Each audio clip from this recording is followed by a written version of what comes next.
या चॅनलसाठी आणि पत्रकारांसाठी दिल्लीमध्ये प्रेस कॉन्फरन्स घेतली। आता एक योगायोग आणि चांगली गोष्ट आहे की प्रेस कॉन्फरन्स झाल्यानंतर इन्व्हेस्टिगेशन एजन्सी या काम करतच आहेत, त्यांच्यावर काही आक्षेप नाही। त्यांच्या स्पीडवर ज्या गतीने ते चालले त्याच्यावर मात्र आमचा आक्षेप आहे। पण प्रेस कॉन्फरन्स तुमच्यामुळे चांगल्या पद्धतीची झाल्यामुळे इन्व्हेस्टिगेशनला सुद्धा कुठेतरी जोर आलाय। दिल्लीची कॉन्फरन्स झाल्यानंतर दुसऱ्या दिवशी DGCAची माणसं प्रायव्हेट प्लेनली बारामतीला गेले आणि बऱ्याच लोकांनी आता विषय घ्यायला सुरुवात, म्हणजे लोकांनी म्हणजे सामान्य लोकांनी विषय तर घेतलेच होते, पत्रकारांनी घेतलेच होते, पण आता नेतेसुद्धा पत्र द्यायला लागलेत, विषय घ्यायला लागलेत। ही एक चांगली गोष्ट आहे, कारण लोकांच्या मनामध्ये अनेक शंका आहेत, त्याला कुठं ना कुठेतरी उत्तर लवकरात लवकर मिळालं पाहिजे अशी आमची सगळ्यांची अपेक्षा आहे। आता पूर्वी जे काही मी प्रेझेंटेशन केलं होतं त्यात अधिकची काही माहिती माझ्यापर्यंत आलेली आणि ती माहिती आपल्या सर्वांसमोर आम्ही आणणार आहोत। याच्यामध्ये अपघात आहे का घातपात हा प्रश्न अजूनसुद्धा कायम त्याच्यामध्ये राहतो, पण घातपात हा जो मुद्दा आहे त्याच्यावर थोडंसं लोकांचंही आणि सगळ्यांची त्या दिशेने जाण्याला प्रवास सुरू झाला असं आपल्याला म्हणावं लागेल। पुढं याच्यामध्ये ह्या सगळ्या गोष्टी म्हणजे आपण मी काय काय मुद्दे घेतले होते, 27 तारखेला जे जे काय घडलं, कुणीतरी भेटायला आलं होतं, कोणाचा तरी फोन आला होता, फाईलचा मुद्दा होता, फाईलच्या मुद्द्याच्या बाबतीत कुठेतरी टी व्हीवर बोलत असताना वेळ थोडा गल्लत झाली कदाचित पत्रकारांची। संध्याकाळी 6:50 ते 7:05 तो फोन फाईलसाठी त्या ठिकाणी आला होता। एवढंच फक्त अपडेट तुम्हाला सर्वांना या ठिकाणी देतो। त्याच्यानंतर VSR कंपनीच्या बाबतीत अनेक त्याच्यामध्ये काही विमानामध्ये मेंटेनन्सचा विषय असेल नाही तर इतर काही गोष्टी असतील त्याचे दाखले मी दिले होते। आता सुद्धा बरेच काही तज्ज्ञ त्या विषयाकडे बोलताना, त्या विषयाच्या बाबतीत बोलताना आपण बघू शकतो। सगळ्यात महत्त्वाचं विमानाचे फ्यूल टँक मुळे म्हणजे अधिकचे फ्यूल टँक नाहीतर ते आपण कॅन म्हणतो ते कॅन त्या विमानामध्ये होते, ही जी शंका मी व्यक्त केली होती। आजच काल परवाच एक नवीन व्हिडिओ आलेला आपण सर्वांनी बघितला, त्याच्यामध्ये अधिकचे स्फोट झालेले आहेत आणि त्या बाबतीत सुद्धा मी डिटेलमध्ये पुढे जाऊन आपल्या सर्वांना त्या ठिकाणी सांगतो। आणि ब्लॅक बॉक्सच्या संदर्भात मी एक शंका व्यक्त केली होती की उद्या जाऊन कदाचित हे व्हॉइस रेकॉर्डिंग नाही, हे नाही, ते नाही, असं काही कारणं पुढे येऊ शकतील आणि ते आले तर नक्कीच घातपातकडे आपल्याला कुठेतरी बघता येईल असं मी बोललो होतो, नाही त्या दिशेने आपण बोलू शकतो। दुर्दैव असं गेल्या कालच कदाचित आज प्रेस कॉन्फरन्स कालच या बाबतीतलं एक क्लॅरिफिकेशन कुठेतरी केंद्र सरकारची जी एजन्सी त्यांच्याकडनं आलेलं आहे की ब्लॅक बॉक्समध्ये कदाचित अडचण असू शकते, त्याचा काही भाग हा जळला असं ते तिथं म्हणतात। काही एक्सपर्टला आम्ही बोलू का, आम्ही ब्लॅक बॉक्स बाहेर पाठवू, असे विषय त्याच्यामध्ये त्या ठिकाणी घेतात। आता फ्यूल टँक जो आहे म्हणजे आता तुम्ही बघा व्हिडिओ,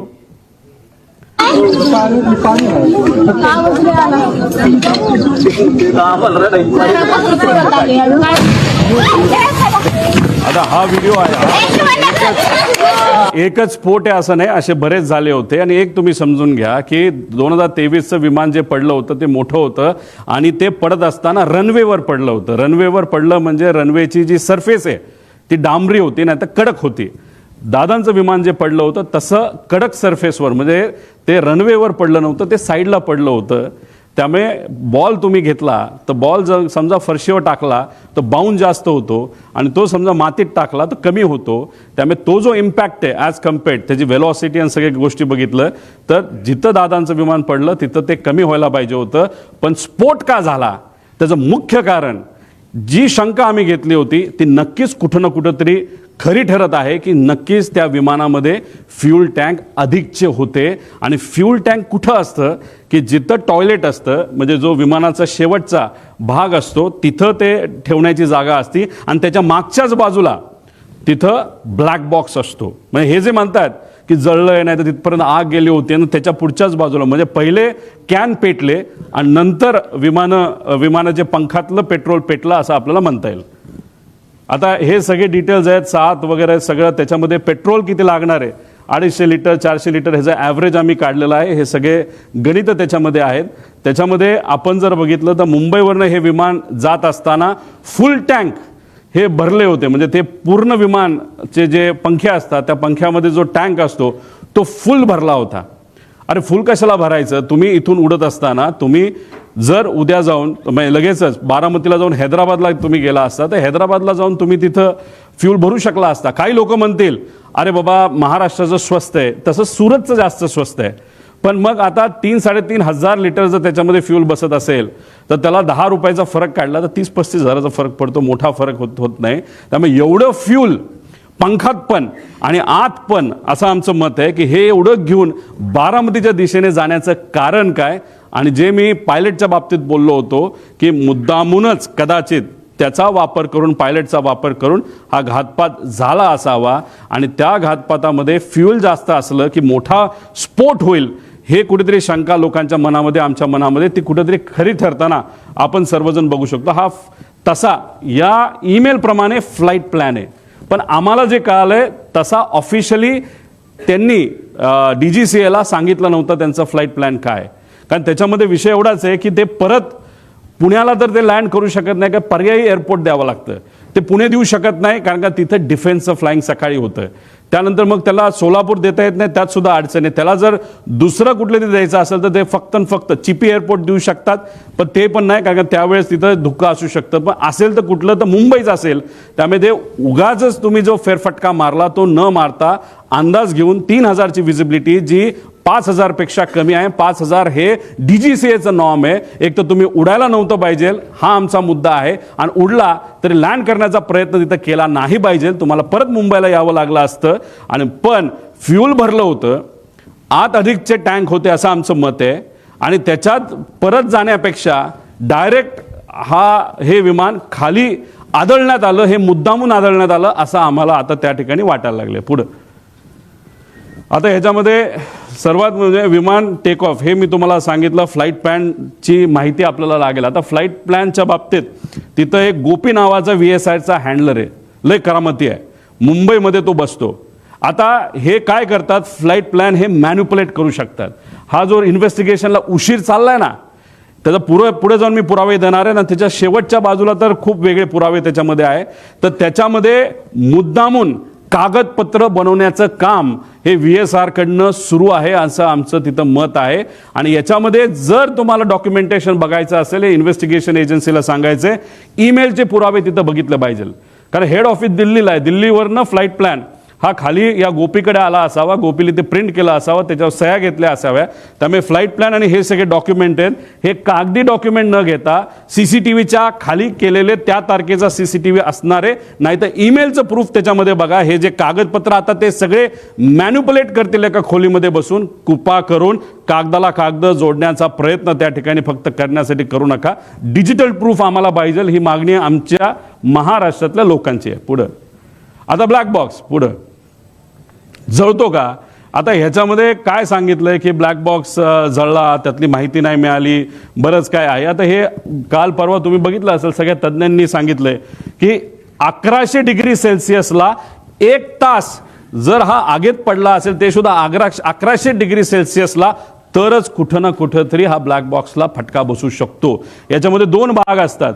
एक व्हॉइस, मागे घ्या, व्हॉइस रेकॉर्डिंग असतं ज्याला CVR म्हणतात, आणि FDR असतं. FDR म्हणजे जे आम्ही म्हणतोय त्याला काही गोष्टी बंद केल्या, मग त्याचं जे हाईट असेल, स्पीड असेल, ह्याचा सगळा डेटा असतो तो त्याच्यामध्ये FDR मध्ये असतो. आता प्रेशर जर 6000 मीटर खोलीपर्यंत जे प्रेशर असतं पाण्याचं, त्या प्रेशरला हा ब्लॅक बॉक्स टिकू शकतो, 1 महिना टिकू शकतो. हे प्रेशर अतिरिक्त सांगितलंय 6000, म्हणजे समुद्रात वेगळं असतं. मग कितीतरी हजार हत्ती त्याच्यावर उभे केले, एवढं प्रेशर त्याच्यामध्ये असतं. आणि आगीच्या बाबतीत मी सांगितलंय. आता आगीच्या बाबतीत लोक म्हणतील रे असं नाही, तिथं खूप मोठा ब्लास्ट झाला. एक तुम्ही समजून घ्या, तिथं बरेचसे कागद हे न जळलेले तुम्हाला दिसले. त्याचं कारण असं, तो भपका जो स्फोटचा असतो तो काही सेकंदासाठी असतो आणि तो नंतर विझून जातो. त्यामुळे कागद सुद्धा जळलेला नाही. त्याची सेम थिअरी या बाबतीत आहे. तो भपका अंदाजे 1001 डिग्री सेल्सिअसच्या आसपास, नाही तर त्याच्यापेक्षा खाली असू शकतो असं आमचं त्याच्यामध्ये मत आहे. पुढं आता ह्याच्यामध्ये हा जो भाग आहे, हा विमानाची बॉडी काय असते, ॲल्युमिनियम अलॉय असते. त्याचं मेल्टिंग पॉईंट किती आहे, 635 डिग्री सेल्सिअसचं मेल्टिंग पॉईंट आहे. म्हणजे ॲल्युमिनियम बॉडी, विमानाची जी बॉडी आहे ती 650 डिग्री सेल्सिअसला ती वितळून जाते. हे तुम्ही सगळ्यांनी तिथं नोट केलं पाहिजे. त्याच्यानंतर टायटॅनियम, स्टेनलेस स्टील याचे हे बनलेलं असतं. हा बाहेरचा भाग आहे, हा टायटॅनियम आहे. हा किती डिग्रीला मेल्ट होतो? 1670 डिग्रीला मेल्ट होतो. त्यानंतर हे थर्मल इन्सुलेशन आहे आणि हा जो भाग आहे हा ॲल्युमिनियमचा आहे. म्हणजे विमानाची बॉडी ज्याची बनली आहे तो भाग आत असतो आणि त्याच्या आत हा ब्लॅक बॉक्स असतो. त्यामुळे हे जे काय सांगतात ना की हे घडलं असेल ते घडलं असेल आणि ते जळलं ती माहिती, हे मॅनिप्युलेशन आहे असं आमचं ठाम त्याच्यामध्ये त्या ठिकाणी मत आहे. पुढं आता हे कुठं होता ब्लॅक बॉक्स? हा इथं होता. आता या ब्लॅक बॉक्स म्हणजे विमानाच्या त्या बाजूला हा ब्लॅक बॉक्स जर इथं होता तर बॉडी कुठं जळली आहे?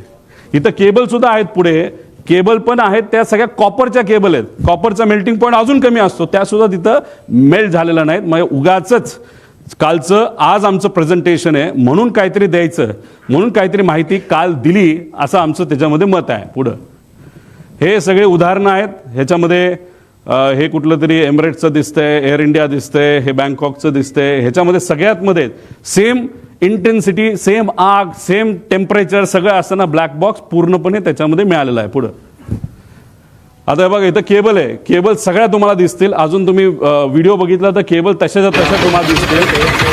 हे सगळं आहे. ब्लॅक बॉक्स कुठं असेल? अजितदादांच्या विमानाचा, आणि इथं सगळ्या केबल आहेत. आणि त्याच्या पुढच्या भागाला तिथं काय ठेवलं असेल तर 2 कॅन ठेवले असतील असं आमचं मत आहे. ते शोधण्याची जरूरत आहे. 90 कोटी रुपये खर्च करून युनियन मिनिस्टर राम मोहन नायडू साहेबांनी काही महिन्यांपूर्वी एक लॅब इनॉग्रेट केली. आता एवढी हाय फंडू लॅब तुमच्याकडे असेल तर तुम्हाला बाहेर पाठवण्याचं काय कारण? बरं ठीक आहे, तुम्ही बाहेर पाठवत नाही तर ते या लॅबमध्ये इथंच भारतामध्ये बसून तुम्हाला माहिती काढता येत नाही का? ठीक आहे, टेक्निकल एजन्सीची मदत घ्या असं आम्ही सांगितलं होतं. तुम्ही सुद्धा आता म्हणताय की नाही आता आम्ही टेक्निकल एजन्सी फक्त टेक्निकल गोष्टीसाठी बाहेरच्या एजन्सीची मदत घेऊ, ते सुद्धा कॅनडाचं. त्या कंपनीचं नाव मी पुढं सांगतो. पुढं आता ह्याच्यामध्ये अजून एक माहिती आहे. इन्शुरन्स हा विमानाची किंमत किती आज? ते विमान जे होतं, जे आज असतं, तर त्याची ॲक्च्युअल किंमत 35 कोटीला ते घेतलं होतं. पण ज्या पद्धतीचं त्याचं इंजिनची क्वालिटी आणि काही आकडे आणि पॅरामीटर्स बघितले ते आज 10 ते 15 कोटीला जास्तीत जास्त विकू शकले असते. इतकी वाईट परिस्थिती त्याची आहे. आणि ज्या लोकांनी ते विमान चालवलं आहे पूर्वी आणि आज ते कंपनी बरोबर नाही, या लोकांनीच आम्हाला सांगितलं की 10 कोटीत दिलं कुणी जर असतं आत्ता तरी न घेणं हे जास्तच योग्य ठरलं असतं. आता 10-12 कोटीच्या किमतीचं जे विमान होतं त्याची आजची इन्शुरन्सची व्हॅल्यू किती होती? तर 55 कोटी रुपये होती. त्यानंतर लायबिलिटी इन्शुरन्स किती होता? 210 कोटी. म्हणजे आत बसणारी लोक, त्याच्यानंतर घरावर कोणाच्या पडलं तर, जर कुठल्या व्यक्तीवर पडलं, जनावरांवर पडलं तर 210 कोटी रुपये त्याची टोटल लायबिलिटी व्हॅल्यू होती. आता ह्याच्यामध्ये पायलट सुद्धा आले, याच्यामध्ये 5च्या 5 जण आली. मग तो जो मेन पायलट होता त्याला किती रुपये मिळणार या 210 पैकी? हा सगळ्यात मोठा प्रश्न आहे. आणि ही गोष्ट त्या पायलटला माहीत होती का? खरंच इन्शुरन्स मिळणार होता का? या बाबतीत स्पष्टीकरण होणं महत्त्वाचं आहे. पुढे आता ह्याच्यामध्ये अकाउंटेबल मॅनेजर कोण आहे कोणाच माहीत नाही. DGCA सुद्धा माहीत नाही. त्यांच्या वेबसाईटवर सुद्धा यांचं नाव काढून टाकलंय. Chief of flight safety, director of training. ह्या अकाउंटेबल मॅनेजरचं इंटरव्ह्यू हा DGCA घेतं आणि DGCA इंटरव्ह्यू घेतल्यानंतर त्यांनी अप्रूव्ह केल्यानंतर हा फ्लाईट मॅनेजर आपल्याला त्या ठिकाणी मिळतो. म्हणजे हा जो अकाउंटेबल मॅनेजर, जसं महाराष्ट्र सरकारचं माझ्या अंदाजाने कोणतरी एक आहे, त्याचं नाव शर्मा का असं काहीतरी नाव आहे, ते आपले सेफ्टी ऑफिसर आहेत. त्यांचा इंटरव्ह्यू DGCA घेतला, मग त्यांना तिथं हे केलं. तर ही माणसं कुठे आहेत? यांचा इंटरव्ह्यू तुम्ही केलाय का? यांचं इन्व्हेस्टिगेशन तुम्ही केलंय का? कारण का अकाउंटेबल मॅनेजर हा रिस्पॉन्सिबल असतो. त्यांनी तिथं ईमेल केले पाहिजे. त्यामुळे जी कालची नोटीस जी आलेली आहे, नाहीतर एक्सप्लेनेशन जे DGCA दिलेलं त्याच्या खालच्या बाजूला 2 नाहीतर CC अकाउंटेबल मॅनेजर केलेलं आहे. त्यामुळे अकाउंटेबल मॅनेजर कोण आणि ही लोक कोण हे माहिती घेणं महत्त्वाचं आहे. पुढं आता हे महाशय, म्हणजे हे जे तुम्ही जर ट्रक चालवत असाल, तुम्ही ट्रकच चालवला पाहिजे, तुम्ही गाडी चालवायची नाही. तुम्ही जर गाडी चालवत असाल तर ट्रकचं लायसन्स तुम्हाला मिळत नाही, त्याला वेगळं घ्यावं लागतं. तुम्ही ट्रक चालवत असताल आणि JCB चालवायला गेला, नाही तर पोखलान चालवायला गेला, जी मोठी मशीन, तुम्हाला अलाउड नाही. तसंच लेअर जेटचं तुम्ही विमान चालवत असाल तर तुम्हाला दुसरं विमान लेगेसी सारखं वापरता येत नाही. आता इथं जर फोटो बघितले, हे आहेत मिस्टर कपूर. हे मागे जे आहे ते लेगेसीचं विमान आहे. आपले मुख्यमंत्री साहेब आणि उपमुख्यमंत्री दुसरे हे लेगेसीली जास्त ट्रॅव्हल करतात. ही आहे लेगेसी, हे आहे लेगेसी आणि हे आहे लेअर जेट. म्हणजे हे महाशय लेगेसी सुद्धा चालवत होते आणि हे महाशय लेहरजेट सुद्धा चालवत होते आणि फक्त हाच व्यक्ती चालवत होता असं नाही, रोहित सिंग सुद्धा इलिगली हे दोन्ही विमानं तिथं चालवत होतं. याचे सीसीटीव्ही कॅमेरा, याचे डॉक्युमेंटेशन हे करा. आमच्याकडे डॉक्युमेंटेशन आहे, आम्ही कसं काढलं हे आम्हाला माहिती. पण या DGCA ला आम्हाला सांगायचं, इन्व्हेस्टिगेशन अधिकाऱ्यांना आणि ऑफिसरला सांगायचं, कृपा करून कागद रंगवारंगवी करणं हे तुम्ही सोडून द्या. आणि जर करत असाल तर ते चुकीचं आहे. जर उद्या जाऊन त्या कागदात जर फरक दिसला, व्हिडिओ आमच्याकडे कुठला असेल आणि तो जर आम्ही दाखवला आणि त्याच्यामध्ये जर डिस्क्रिपन्सी आली तर हे योग्य ठरणार नाही. त्यामुळे इथं एक खूप मोठी इलिगॅलिटी आहे. त्यानंतर तुम्ही दारू पिलाय का नाही तर हे BA करावं लागतं. हे अशा पद्धतीचं मशीन असतं. पण अनफॉर्च्युनेट हे जे मशीन आहे हे आहेत एक यंग पायलट आहे, यांचा व्हिडिओ आम्ही आमच्या लेवलनी त्या ठिकाणी काढला. हे असं फुंकावं लागतं, असा व्हिडिओ काढावा लागतो की बाबा फुंकतोय आणि दाखवावं लागतं 0% दारू आहे. तसंच हे राईटचे महाशय आहेत, हे वेगळेच आहेत. ह्याचं नाव काय, ह्याचं नाव कोणतरी फॉरेनर आहे, तो पुढं असेल कदाचित. तर हे असा व्हिडिओ काढावा लागतो. आता रोहित सिंग जो मालक होता VSRचा आणि आपला हा जो कपूर आहे, याचे असे व्हिडिओ आम्हाला आजच्याच त्या ठिकाणी लागणार नाही. तर तुम्ही इन्व्हेस्टिगेशनमध्ये आम्हाला तिथं दाखवा. पण हे जे मशीन आहे, या मशीनचा एक खूप मोठा फ्लॉ आहे आणि हे फक्त VSRकडे, हे एअरपोर्ट अथॉरिटीकडे नाही आहे. VSRकडे असणारं हे जे मशीन आहे याच्यामध्ये तारखा या बदलल्या जाऊ शकतात. हा फ्लॉ या मशीनचा. म्हणून म्हणतो इन्व्हेस्टिगेशन जेवढं पुढे जाईल तेवढं मॅन्युप्युलेशन हे मोठ्या प्रमाणात त्या ठिकाणी होणार आहे. आता याच्यामध्ये 2023 मधील अपघात प्रकरण आम्हाला जे कळलंय, त्याचा जो कॅप्टन होता ना, चालवणारा सुनील कंजर जो आहे, त्याचं नाव कदाचित प्लस मायनस असेल.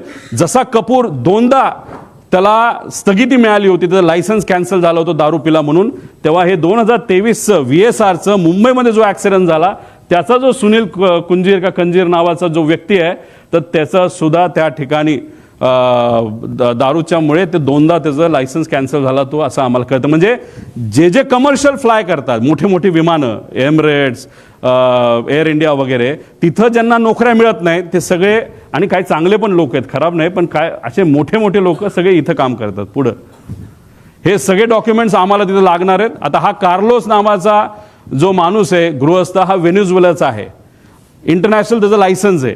पण हा भारतामध्ये कसं तो त्याला VSRच्या माध्यमातून इथं उडवलं जातं, तर हा येतो एंटर करताना ॲज अ पॅसेंजर, आणि पॅसेंजर म्हणून आत आल्यानंतर विमानात बसल्यानंतर तो कॉकपिटमध्ये जायचा आणि कॉकपिटमध्ये जाऊन त्या ठिकाणी विमान उडवायचा. आता ह्याच्यामध्ये हे बघा, captain, crew details, captain Venezuela हा पूर्वीचा त्याच्यामध्ये डेटा आहे. पण हा त्या पद्धतीने काय गोष्टी, त्याचं सगळं जे लायसन्स आहे ते अमेरिकन फॉरेनचं लायसन्स असतं ते रिजेक्टेड आहे. आता उदयपूरमध्ये एक बिझनेसमन आहे, त्या बिझनेसमनला मी या व्हिडिओच्या माध्यमातून विनंती करतो, या माणसापासून तुम्ही जपून राहा. हे VSRचं आहे, ते बीचक्राफ्ट 350चं विमान आहे उदयपूरचं. हा माणूस चालवतो, पण जाताना आत तो पॅसेंजर म्हणून जातो आणि तिथं बसून मग तो विमान चालवतो. मला सांगायचं काय, VSRमध्ये चुका किती आहेत आणि त्या चुका कशा लपवल्या जातात आणि कोण लपवलं जातं, मी पुढे जाऊन तुम्हाला सांगतो. पुढे आणि हे वेदर रिपोर्ट वगैरे हे सगळे डेटा आम्ही मागितलेला आहे, मागणार आहोत, पत्र देणार आहोत. पुढे आता पायगड्या, VSRसाठी DGCA कडून काय पायगड्या घातल्या जातात का, पुढे घ्या. आता हा रिपोर्ट आहे, तुम्ही इथं बघताय, लेअरजेट 45. आता मला तुम्ही सांगा, तुम्ही जर टेक्निकल इन्व्हेस्टिगेशन एजन्सी असाल तर तुम्ही टेक्निकली बोललं पाहिजे ना, कॅमेराचं काय आहे, त्याचं पिक्सल किती आहे, डिटेलमध्ये बोललं पाहिजे. पिक्सल, कॅननचा कॅमेरा आहे तर कॅनन 1 आहे का 2 आहे का, नाहीतर मोबाईल जो वापरला, जो तिथं मर्डर सीनवर मोबाईल जो सापडला तो iPhone 17 आहे का 16 आहे का 15, हे तुम्हाला सांगावं लागेल. पण बघा, टेक्निकल इन्व्हेस्टिगेशन एजन्सी जी काम करते, का आम्ही ऑब्जेक्शन घेतो या एजन्सीवर आणि DGCAच्या आत्ताच्या लोकांवर, सगळ्याच नाही पण काही लोकांवर. इथं लिहिलं लेअरजेट 45 एअरक्राफ्ट. हे लेअरजेट 45 एअरक्राफ्टच नाहीये, हे लेअरजेट 45 कुठे रे XR हे विमान आहे. हे आहे लेअरजेट 45 जे अजून सुद्धा उडते. हे 1 स्टेप पूर्वीच आहे आणि हे विमान आहे अजितदादांचं. हे आहे XR, हे अमेरिकेतून बाय केलं होतं. पुढे मी तुम्हाला डिटेल्स देतो. म्हणजे हे एजन्सी, कालचा रिपोर्ट तुम्ही वाचून बघा DGCAचा, त्याच्यामध्ये सुद्धा त्यांनी लेअरजेट 45 दिलंय. फक्त आम्ही म्हणतोय XR आहे आणि ते खरंच XR आहे. हे वेबसाईट ही त्या VSRची वेबसाईट आहे आणि अमेरिकेवरून ते विमान घेतलं, त्याचे डिटेल्स पुढे जाऊन बघितले ते सुद्धा XR आहेत. म्हणजे तुम्ही टेक्निकल एजन्सी असताना तुम्ही टेक्निकल इन्व्हेस्टिगेशन करत असताना तुम्ही जर मॉडेलच चुकवत असाल तर तुमच्यावर आम्ही विश्वास कसा ठेवायचा? मोठ्या नेत्यांनी सांगितलंय की रोहित पवार असं ऑब्जेक्शन घेत नाही. काल कुठला तरी इथला एक मुंबई पुरता मोठा नेता का छोटा नेता त्यांनी सांगितलं की का ऑब्जेक्शन घेत, याच्यासाठी आम्ही ऑब्जेक्शन घेतोय. तुम्ही याच्यामध्येच जर मॉडेलच चुकवत असाल तर पुढे इन्व्हेस्टिगेशन तुम्ही कशी करणार आहात असा प्रश्न आहे पुढे. हा बघा, आता दुसरं केंद्रीय विमान DGCA आता सर्टिफिकेट ऑफ रजिस्ट्रेशन आणि ह्याच्यामध्ये सर्टिफिकेट ऑफ हे विमानाचं काय म्हणतात त्याला, एअरवर्दीनेस, हे दोन आहेत. आता एअरवर्दीनेस सर्टिफिकेट ऑफ एअरवर्दीनेस कधी आलंय 21ला आणि विमान रजिस्टर कधी झालंय 22ला. म्हणजे काय केलं, आधी गाडी घेतली, त्याचं सगळं PSU वगैरे केलं, सगळं करून टाकलं आणि नंतर ते रजिस्टर केलं, तसं विमानाचं झालं. हे चुकीचंच आहे. हे PIB रिपोर्ट आहे 28/1चा. याच्यामध्ये जर तुम्ही certificate of registration, certificate of airworthiness याच्यामध्ये जो फरक येतोय तो 1 वर्ष आधीचा आहे, हेच तुम्ही चुकला आहात. आधी रजिस्ट्रेशन तुम्हाला करावं लागतं आणि मग तुम्हाला एअरवर्दीनेस घ्यावं लागतं. इथं जर रिपोर्टमध्ये तुम्ही चुकवत असाल म्हणजे कुठंतरी रिपोर्ट मॅन्युपुलेट केले जातात का, रिपोर्टमध्ये हेराफेरी होती का, असा आमचा साहजिकच प्रश्न राहणार आहे ना. हे तुमच्याच रिपोर्टवरनं आम्ही सांगितलं ॲक्सिडेंट नंतरच्या. आणि ह्याच्यामध्ये तुम्ही जर म्हणत असाल नाही आमच्याकडनं चुकलं, अहो काढलं ना आम्ही, आमचे पण काही कॉन्टॅक्ट आहेत का नाही, हे आहेत ना सर्टिफिकेट, हे दोन्ही सर्टिफिकेट आम्ही इथं लावलेले आहेत, त्याच्यावरनं तुम्ही बघा. म्हणजे एजन्सी DGCA म्हणते तारखा चुकवते, आम्ही पुरावे देतो की तारखा चुकल्यात, ह्याच्यावरनंच आम्हाला कुठेतरी या इन्व्हेस्टिगेशनवर डाऊट आहे पुढं. आता ह्याच्यामध्ये हे विमान, कुठलंही विमान घेतलं गेल्यानंतर त्याला 5,000 तास असं काहीतरी दिलं जातं. त्याचं तास किती होते या विमानाचे? 5,000. अजित काका जेव्हा विमानामध्ये बसले होते त्याला किती तास झाले होते? तर ते 5,915. किती तास बाकी होते? त्या कंपनीच्या म्हणण्यानुसार फक्त 85 तास. अहो आम्ही सुद्धा जेव्हा उडतो ना, आम्ही बघतो 400 तास बाकी आहेत का 500 तास बाकी आहे, हे आम्ही सिव्हिलियन म्हणून बघतो. मग अजितदादा तर Z+ सिक्युरिटीचा माणूस होता, त्यांच्या विमानामध्ये जेव्हा ही घटना घडली तर आपण जर बघितलं तर ही 14/9चा हा विषय आहे. तर हा जो रिपोर्ट आलाय तर त्याच्यामध्ये 4,915 म्हणजे 85 तास फक्त बाकी होते. आणि ह्याच्यात आमचा क्लेम आहे, आणि मी जी हनीवेल नावाची कंपनी जी हे इंजिन बनवलं त्या कंपनीच्या मॅनेजरला मराठी कळत असेल ना तर ट्रान्सलेट तुम्ही करा की खरी माहिती ही DGCAला तुम्हाला ईमेलच्या माध्यमातून द्यावी लागेल. आम्ही प्रयत्न केला पण ते आम्हाला देत नाही. आमचा अंदाज आहे हे मशीन 5,000 त्याचं वय होतं, तर हे मशीन 8,000 पर्यंत उडलेलं आहे. म्हणजे दादांकडे मशीन देत असताना तसंही त्या मशीनमध्ये काहीच राहिलं नव्हतं आणि त्याची किंमतही खराब झाली होती. आणि मग मुद्दामूनच ह्याच्यामध्ये मशीनसुद्धा देताना खराब क्वालिटीचंच दिलं, नुकसान होताना कमी व्हावं. आणि हा अपघात का घात हा प्रश्न तर त्याच्यामध्ये राहतो. पण हे मेंटेनन्स सगळे बघितल्यानंतर दादांना जे मशीन दिलं Z सिक्युरिटीने असताना सुद्धा, VIP ट्रॅव्हल होतोय ह्या VSR कंपनीला माहिती असताना, ॲरो या कंपनीला माहीत असताना सुद्धा मशीन हे संपलेलं होतं. आणि तेच मशीन म्हणजे इंजिन त्या विमानाला होतं आणि तेच विमान हे अजितदादांसाठी त्या ठिकाणी सेवेसाठी दिलं. म्हणजे हे आश्चर्याची गोष्ट आहे. इतकं जर कुणी दुर्लक्ष करत असेल एवढ्या मोठ्या VIPला तर कदाचित हा VIP फक्त लोकांसाठीच VIP मोठा नेता होता, बाकीच्यांना या नेत्याची काहीच किंमत नाही असं आपण म्हणायचं का, असा प्रश्न आम्हा सगळ्यांना निर्माण होतो. पुढं आता बघा, विमानाला कलर करायचा असेल तर तो घरी करता येत नाही, तुमच्या गॅरेजमध्ये करता येत नाही, त्याला त्याच कंपनीकडे पाठवावं लागतं. त्याला 3-4 कोटीचा खर्च आहे. काही दिवसांपूर्वी एक व्हिडिओ आहे एमिरेट्सचा, तो रंगवायला एका एमिरेटच्या मोठ्या विमानाला रंगवायला 50 कोटी रुपये लागले फक्त रंगवायला. आता ह्या महाशयाली घरीच पेंटिंग केलं. आता ह्याचं कारण बघा, हा जळल्यानंतर एक नंबर इथं तुम्हाला दिसतोय, हा आधी दिसत नव्हता, जळल्यानंतर तो दिसायला लागला. तो नंबर काय आहे? N80PQ. मग आम्ही आमच्या अमेरिकाच्या कॉन्टॅक्टचा वापर केला. तिथं जे कुठले आमच्या ओळखीचे कॅनडाचे लोक आहेत त्यांच्याकडे आम्ही बघितल्यानंतर हे काय आहे N80PQ, हे आहे US रजिस्ट्रेशन. हे आहेत त्यांची वेगवेगळे मालकं, 5 मालकं झालीत. त्याच्यामध्ये काय फायनान्स कंपन्यात काय आहेत, म्हणजे एखादी मारुतीची गाडी नाही तर कुठलीही गाडी घेत असताना आपण बघतो फर्स्ट ओनर आहे का सेकंड ओनर आहे. इथं 4-5 ओनर होते, म्हणजे एवढं जुनं मशीन, ह्याची किंमत 15 कोटीच्या पुढं त्या ठिकाणी नाही आहे. तर ही माहिती घेतल्यानंतर हे अमेरिकेवरनं विमान आणलं होतं पुढं. आता हे बघा, कुठलंही विमान हे जेव्हा तुम्ही भारताच्या बाहेरून आणता, एक लिस्ट असते, त्याला आपण म्हणतो STC, सप्लिमेंटेड टाईप सर्टिफिकेट. याच्यामध्ये मी मार्क केलेत, हे लेअर जेटचे आहेत. पण याचा सखोल STCचा आम्ही अभ्यास केल्यानंतर एक मी फार जबाबदारीने हे स्टेटमेंट करतोय, लेअर जेट हे विमान भारतामध्ये रजिस्टरच होऊ शकत नाही. हे स्ट्रेट फॉरवर्डली तुम्हाला सांगतो, हे इल्लिगली रजिस्टर झालेत DGCAच्या काही अधिकाऱ्यांचा उपयोग करून, नाही तर वापर करून, नाही तर ज्या गोष्टी ज्या द्यायच्या होत्या त्या देऊन. आणि स्वस्तातलं विमान हे VIP साठी मुद्दामून वापरलं गेलं का? त्यामुळे VSR कंपनी का बंद झाली पाहिजे? ह्यात इन्व्हेस्टिगेशन करत असताना फक्त त्या DGCAच्याच लोकांना घेऊन का नाही केलं पाहिजे? भारताच्या बाहेरची का चांगली इन्व्हेस्टिगेशन एजन्सी आणली पाहिजे? ह्या सगळ्या गोष्टी, म्हणजे इथं तसं बघितलं तर कमिटी बघितली तर सगळेच चुकीचे असं मी म्हणणार नाही, पण चोरालाच पोलिसाचं काम दिलं असं म्हणायला काही हरकत नाही. अशी आजची परिस्थिती आहे. पुढं आता ह्याच्यामध्ये CVR फार चर्चेत आहे. CVR हे आहे ज्या दादांचं ॲक्सिडेंट झालेलं विमान. इथं तुम्ही बघितलं तर तो CVR जो त्याच्यामध्ये बसवलेला आहे, अमेरिकेचं हे मशीन आहे, त्या CVR मध्ये किती मिनिटं रजिस्टर होऊ शकतात आवाज? फक्त 30 मिनिटं. आणि DGCAचं सिव्हिल एव्हिएशन रिक्वायरमेंट काय म्हणतात? 2 तास. जर मशीनमध्ये विमानात 30 मिनिटं होतं आणि DGCAचं रूल बुक म्हणतं 2 तास, मग हे विमान कसं रजिस्टर भारतामध्ये झालं असा आमचा प्रश्न आहे. साहजिकच आहे. काय लोक म्हणतील 30 मिनिटं, आता आपल्याला गोंधळ करता येईल. अजिबात नाही.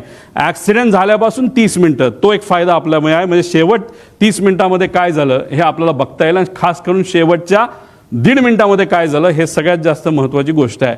त्यामुळे हे 30 मिनिटाची लाईफ असताना 2 तास गव्हर्नमेंटचं नॉर्म असताना हे रजिस्टर कसं झालं असा आमचा प्रश्न आहे. पुढं आता हे FDR ब्लॅक बॉक्समध्ये हे FDR असतो. आणि मी कृपा करून एक समजा CVR आणि FDR मध्ये कुणी हस्तक्षेप करू शकत नाही. आणि FDR म्हणजे मेकॅनिकल जी मुवमेंट असतात, ती जी कंपनी तुम्ही काल बघितलं असेल त्यांनी एक नाव दिलेलं आहे, ती ही कंपनी आहे L3 टेक्नॉलॉजीज. ही आहे कॅनडाची. आता आम्ही कॅनडाचा कॉन्टॅक्ट तिथं वापरून आम्ही थोडंसं रिसर्च करून कॅनडा या त्या देशातून आम्ही हे सर्टिफिकेट आणलेलं आहे. या सर्टिफिकेटमध्ये हे जो FDR आहे ते FDR बद्दल त्याचा महत्त्व आहे आणि ती कंपनी कुठली हे मी तुम्हाला दिलेलं आहे. म्हणजे डॉक्युमेंट्स जसे DGCAकडे आहेत तसं आपण प्रेमाने आणि आपला माणूस जवळचा गेला या दृष्टिकोनातून जर धडपड केली तर आपल्याला बरीच माहिती मिळते. आणि शुभचिंतक खूप आहेत, कारण का दादा एक फार मोठा नेता होता, त्यामुळे माहिती ही बऱ्यापैकी आता आमच्याकडे यायला लागलेली आहे. त्यामुळे विनंती या एजन्सीला आहे की तुम्ही सुद्धा चांगल्या पद्धतीचं इन्व्हेस्टिगेशन करावं. त्यामुळे ही L3 टेक्नॉलॉजीज नावाची कंपनी आहे. पण आमचं मत आहे की लेअर जेट हे रजिस्टर करू शकत नाही, बेकायदेशीरपणे हे रजिस्टर झालंय. पुढं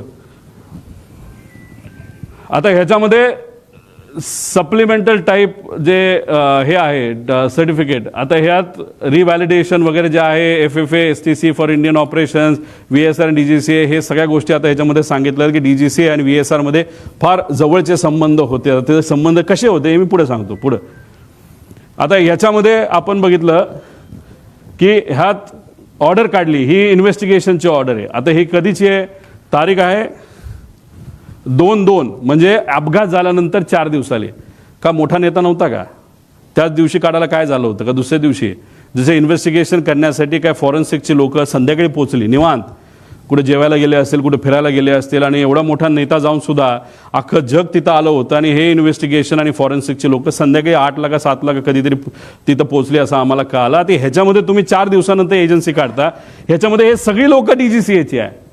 मग DGCA कसं चुकलं हे आम्ही सांगत असताना तुम्ही जर DGCAच्याच लोकांना त्याच्यामध्ये घेतलं असेल तर मग ह्याला आम्ही काय म्हणणार? आणि त्याच्यात हे अपूर्वा म्हणून ज्या आहेत, अपूर्वा अग्रवाल, ह्या जेट एअरवेजमध्ये काम करत होत्या.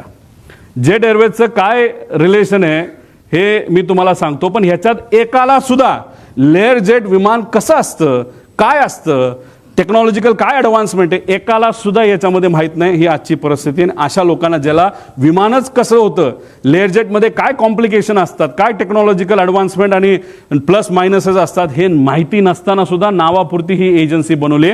अपूर्वाचं नाव कुणी दिलं हे पुढे जाऊन मी तुम्हाला सांगतो. पुढे आता जो साऊथवेस्ट एअरलाईनचा जो अपघात झाला अमेरिकेमध्ये 17 एप्रिल 2018ला झाला आणि प्राथमिक अहवाल कधी आला? 2 दिवसात आला. आज 20वा का 22वा दिवस आहे. काल काहीतरी द्यायचं म्हणून काहीतरी फालतू त्यांनी दिले, त्यात सुद्धा मॉडेल त्यांनी चुकवलेलं आहे. मग हे जे काय आहे हे काय म्हणायचं की दादांचं एवढं महत्त्व नाही का? मग सत्तेचा वापर करून जे कोणी त्यांच्याबरोबर होते, पूर्वी खूप काम केलेलं आहे, या लोकांनी सत्तेचा आणि ताकदीचा वापर करून करा ना इन्व्हेस्टिगेशन पटपट. प्रिलिमिनरी रिपोर्ट यायला एवढा वेळ काय लागतो? आमच्यासारखा बिना बॅकग्राऊंडचा, बिना सत्तेचा माणूस जर एवढी माहिती काढू शकतो आणि तुम्ही 22 दिवस लावताय की बाबा ह्या एजन्सीला काम द्या, त्या एजन्सीला काम द्या, अरे काय कारण आहे? काय कारण आहे हे इन्व्हेस्टिगेशन पुढे जात नाही का? कारण कागदपत्र बनवले जातात VSR कंपनी ही अडचणीत येऊ नये, नाहीतर त्या अपघाताच्या मागे जे लोक, नाहीतर जे डोकं होतं त्या डोक्याला वाचवण्याचं काम हे इन्व्हेस्टिगेशन एजन्सी करते का, असा प्रश्न लोकांना आता पडायला लागलेला आहे. म्हणजे 2 दिवसात तो रिपोर्ट यायला पाहिजे, अजून आलेला नाही. पुढं CIDचा रिपोर्ट, आणि ह्याच्यात मागे जावा, मागे 15 तारखेपर्यंत रिपोर्ट द्या असं सांगितलंय बघा कुठेतरी. कुठे? हां, कुठेतरी लिहिलंय. हां, मध्ये. हां, हे बघा 15 फेब्रुवारी. आज किती तारीख आहे? 18. काय दिलं काल?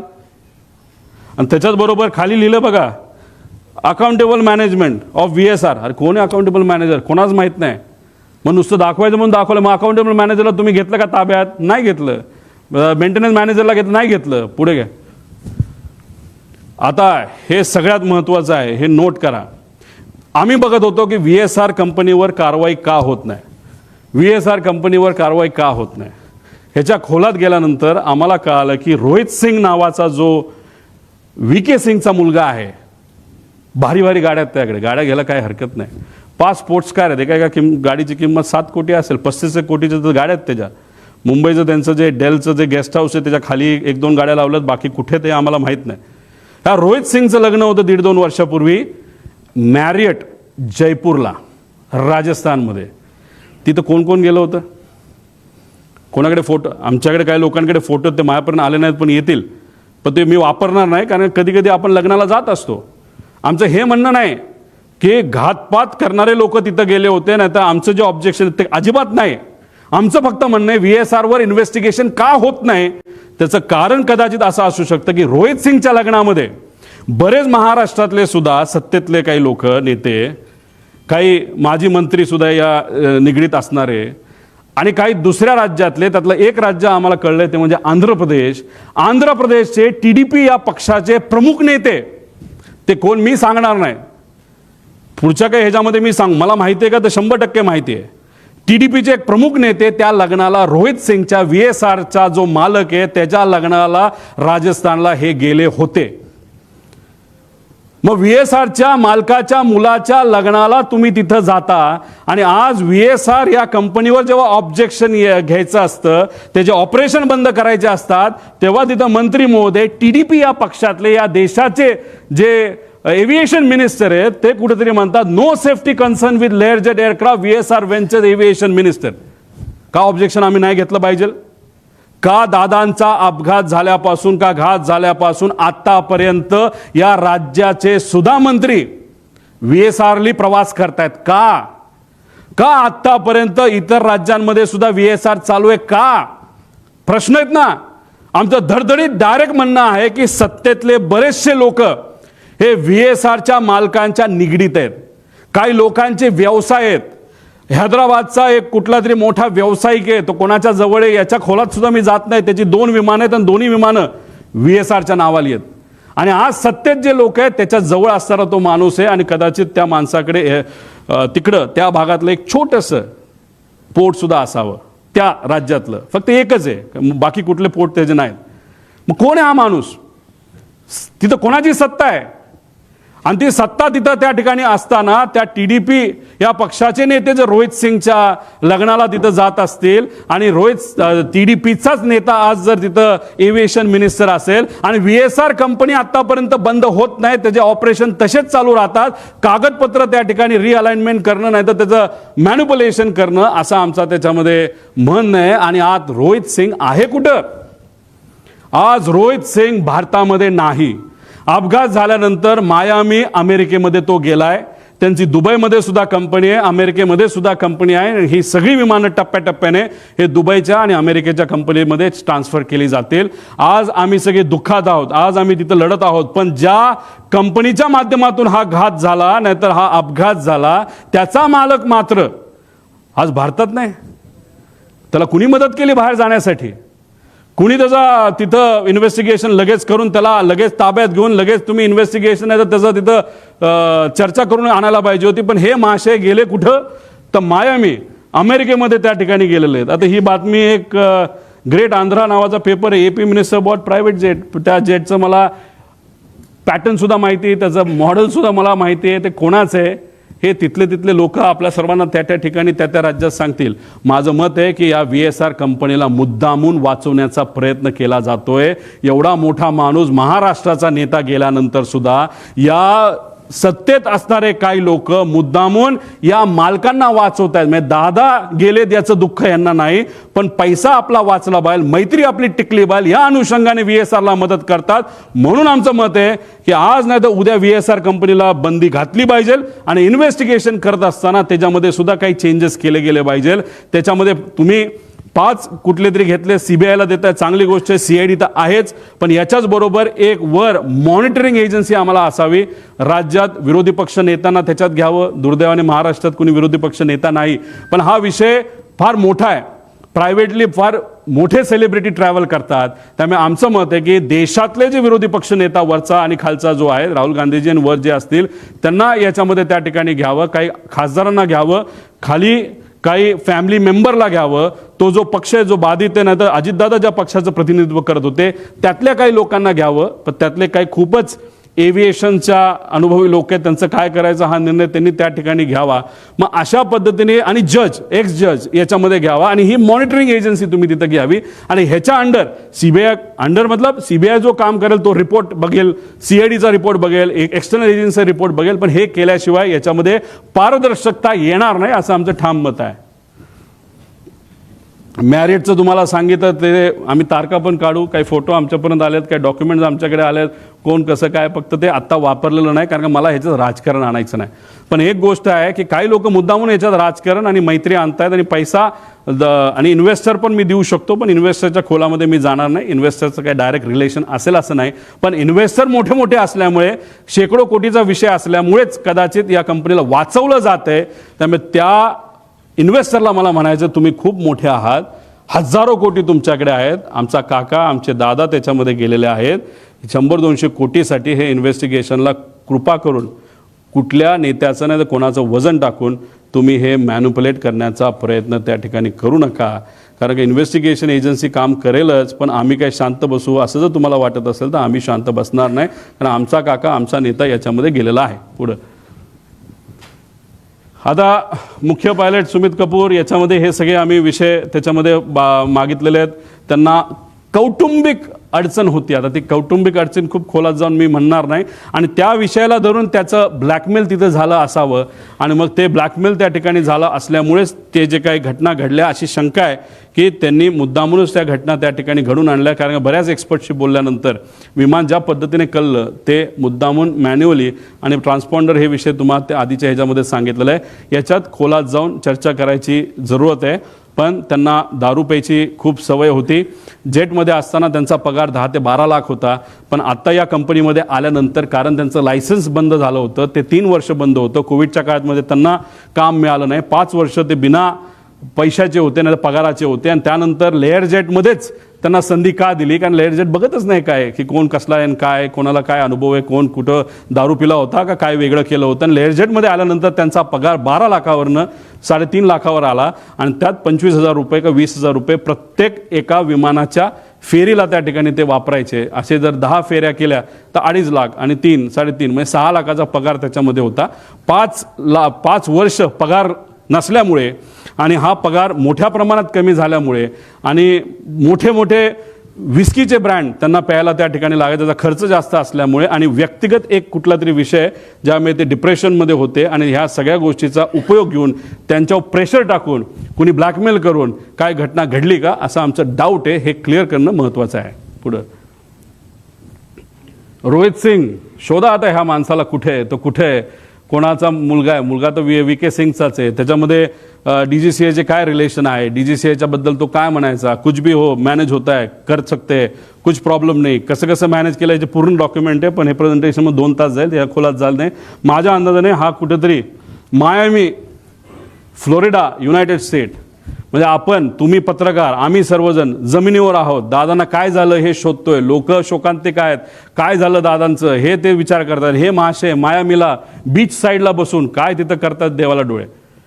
मग कसं जाऊन दिलं ह्याला तिकडं, का जाऊ शकला, का ह्याची एन्क्वायरी नाही झाली, असे डाऊट येतात ना. म्हणजे डाऊट क्लिअर करणं महत्त्वाचं आहे. पुढं आता मला हा प्रश्न पडलेला आहे. हे महाशय आहे समित ठक्कर, खूप खोलात नाही. त्यांनी काय टाकलंय, मी एकदा ट्रॅव्हल केलं होतं, मी मुंबईमध्ये दिल्लीला बोलत असताना तुम्ही बघितलं असेल, मी बोललो की मी आणि माझ्याबरोबर एक सेलिब्रिटी खेळाडू बारामतीला लँड होऊन तिथून मी माझ्या मतदारसंघात गेलो होतो. मी धडधडीत बोललो होतो.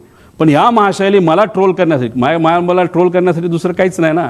मग हे तू स्वतः ट्रॅव्हल करत असताना तुला काय कळलं नाही का? मला थोडी कळणार होतं का? तुझी अपेक्षा होती का, त्या ट्रोलरची अपेक्षा होती की त्यावेळेसच माझा ॲक्सिडेंट त्या ठिकाणी व्हायला पाहिजे होता, मी संपायला पाहिजे होतं, तर क्रिकेटरही संपायला पाहिजे होतं, अशी तुझी अपेक्षा होती का? हे असले थर्ड क्लास पैसे घेऊन काम करणारे ट्रोल हे कोणाचे आहेत याचा मी अभ्यास करायला लागलो. हे आहेत एका फार मोठ्या BJP पक्षातले सगळे प्रमुख नेत्यांचे. ह्याच्यामध्ये देवेंद्र फडणवीस साहेबांना या बाबतीतली माहिती नसावी असं मला तरी त्या ठिकाणी वाटतं. पण देवेंद्र फडणवीस साहेबांना मला सांगायचं आहे, लोकांना प्रश्न पडायला लागलेला आहे. मी अजितदादांच्या घातपातचा मुद्दा तिथं मांडतोय, पण मला ट्रोल हे BJPचे ट्रोलर का करायला लागलेत? आणि तो सुद्धा हा काही छोटा ट्रोलर नाही आहे, हा फार मोठा ट्रोलर आहे.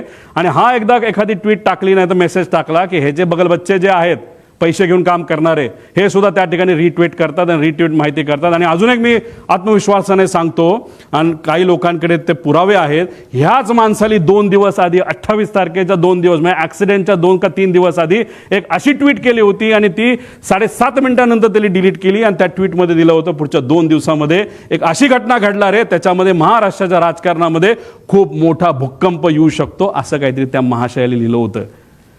ह्याच्याबद्दलचे पुरावे आमच्याकडे आहेत, आम्ही ते घेतोय. पण हा कोण आहे हा?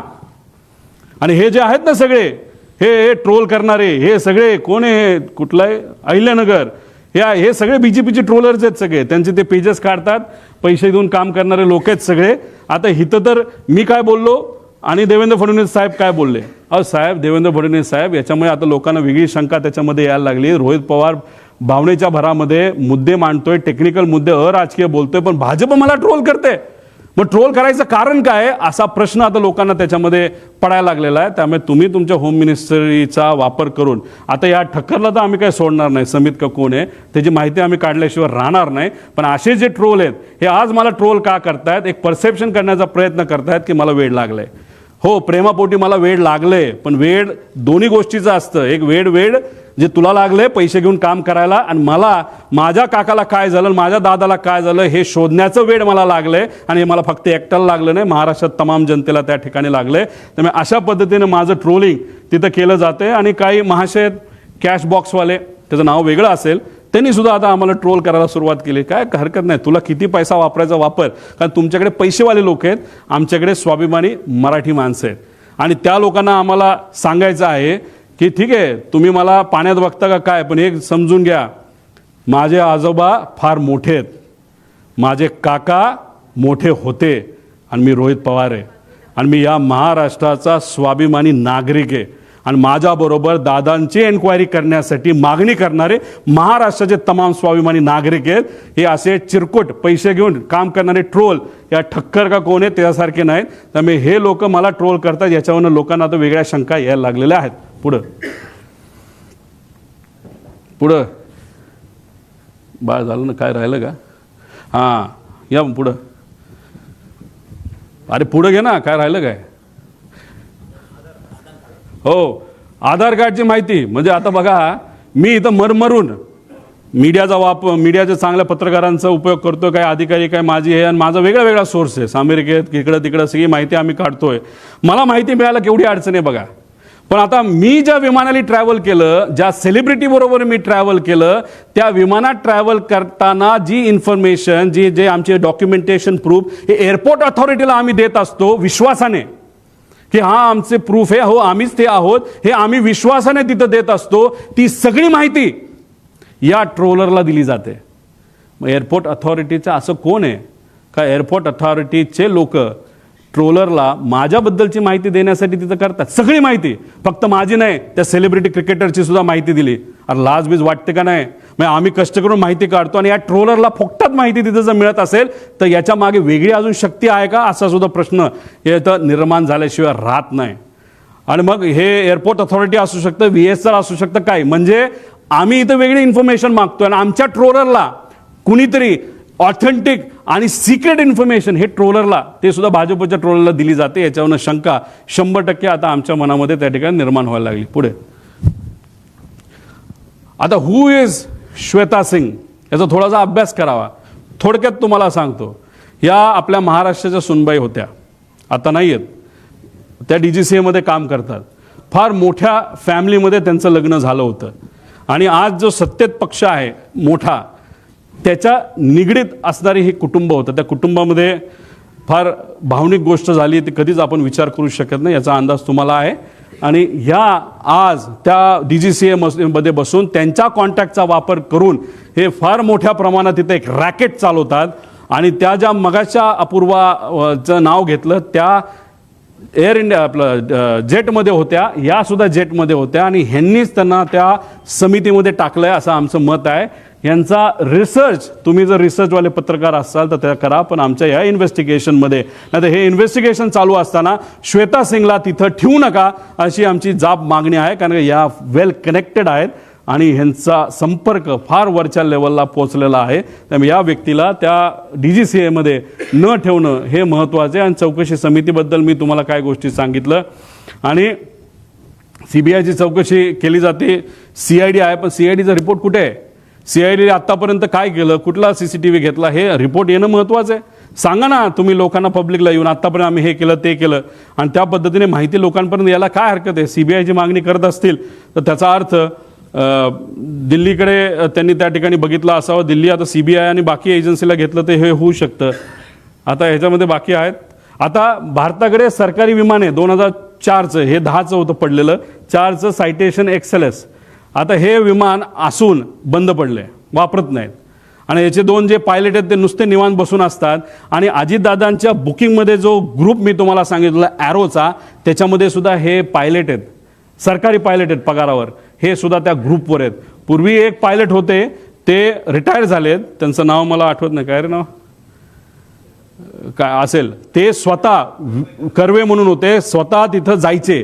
समजा CM चाललेत, DCM चाललेत, मंत्री चाललेत, कर्वे साहेब स्वतः जायचे, सगळं चेक तिथं करायचे. पण हे महाशय नुसते ग्रुपमध्ये दोघं पदं घेतलीत, मोठा पगार त्यांना चालू आहे, पण एकदा सुद्धा ते साईटवर त्या ठिकाणी जात नाही चेक करायला की विमान नीट आहे का नाही. तर हे कोण अधिकारी 2, ते शर्मा आणि अजून कोणतरी जे महाराष्ट्र सरकारमध्ये काम करतात, त्यांची माहिती काढणं त्या ठिकाणी महत्त्वाचं आहे असं आमचं मत आहे. आणि ॲरो नावाची कंपनी ज्याने त्या पवार जो होता त्याला जे सांगितलं होतं वेदर इज ऑल ओके, त्याचं तुम्ही केलं काय? ॲरो कंपनीचा धंदा चालू आहे, विमानाचा धंदा चालू आहे, VSRचा धंदा चालू आहे. मग दादांच्या बाबतीत जे काय सांत्वन, जे काय दुःख आहे, हे फक्त राजकीय भूमिका आहे का? आम्ही इथं हळहळ करतोय पण बाकी सगळ्या गोष्टी चालू आहेत. मग जे चाललंय ते सुपरफिशियल आहे का, दाखवण्यासाठी आहे का, त्यात राजकारण आहे का, असा प्रश्न आता आम्हाला निर्माण व्हायला लागला आहे. आणि आम्ही जर हे मुद्दे घेतले नसते तर इन्व्हेस्टिगेशन कुठल्या दिशेला गेलं असतं? मीडियाने हे मुद्दे घेतले नसते तर इन्व्हेस्टिगेशन भरकटलं असतं. आणि लोकांच्या मनामध्ये एक तीव्र इच्छा आहे की काय झालं हे कळलं पाहिजे. म्हणूनच तुमच्या मदतीने, मीडियाच्या मदतीने आज जे काय चाललंय ते राईट डिरेक्शनला चाललंय. आणि जे चुकतायत त्यांना कुठेतरी कान तुम्ही सर्वजण, आपण सर्वजण धरतोय असं आपल्याला म्हणावं लागेल. हां, आणि हे जे मी बोललो लग्न हे ते जे काय आहे, तर ते जे केंद्रीय मंत्री आहेत जे एव्हिएशनचे, आत्तापर्यंत तुमच्याकडनं प्रायमरी रिपोर्ट तिथं आला नाही. आणि रोहित सिंगच्या लग्नामध्ये तुमचेच जर प्रमुख नेते रोहित सिंग जो VSRचा मालक आहे त्याच्या लग्नाला 1.5-2 वर्षापूर्वी जात असतील तर मग आम्ही कशी अपेक्षा करू की तुम्ही ट्रान्सपरंटली ह्याच्यामध्ये इन्व्हेस्टिगेशन कराल. आणि असं जर तुम्ही सरळ सरळ स्टेटमेंट देत असाल की VSR कंपनीची काय चूक नाही तर मग आमची पहिली मागणी असेल की हे इन्व्हेस्टिगेशन होऊस तर हे जे मंत्री आहेत TDPचे त्यांना वेगळी जबाबदारी द्यावी. पण या जबाबदारीवरनं म्हणजे या पदावरनं त्यांना त्या ठिकाणी लगेचच्या लगेच काढण्यात यावं अशी आमची त्याच्यामध्ये मागणी आहे. कारण का ह्याच्यामध्ये बरेच काही गोष्टी लिंकिंग त्यांचा असल्यामुळे इन्व्हेस्टिगेशन हे नीट होऊ शकत नाही अशी आमची भूमिका आहे. या मंत्र्यांची ह्याच्यामध्ये चूक आहे नाही तर कुठे इन्व्हॉल्ड असेल असं आम्ही म्हणत नाही या घातपातात. पण VSRला तुम्ही वाचवत आहात असं कुठंतरी एक चित्र आता या ठिकाणी निर्माण झालेलं आहे. पुढं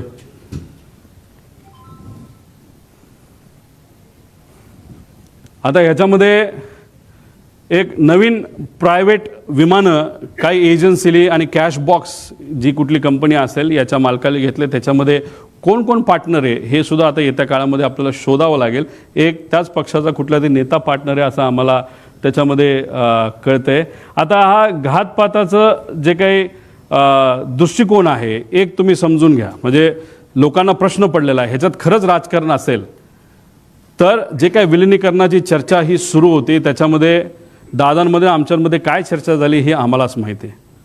याच्यामध्ये एक चर्चा अशी असू शकते की आम्ही NDA बरोबर सत्तेत जाणार, आम्ही म्हणजे आमचा पक्ष, आणि ही गोष्ट काही लोकांना आवडत नसावी. नाही तर दुसरा जो सिनारिओ आहे दृष्टिकोन आहे की दादाच NDAमध्ये राहणार नाहीत, दादाच NDAतून बाहेर निघतील आणि रस्त्यावरची सामान्य लोकांची लढाई आमच्यावर लढतील. आणि हा दृष्टिकोन एका गटाला आवडला नसावा.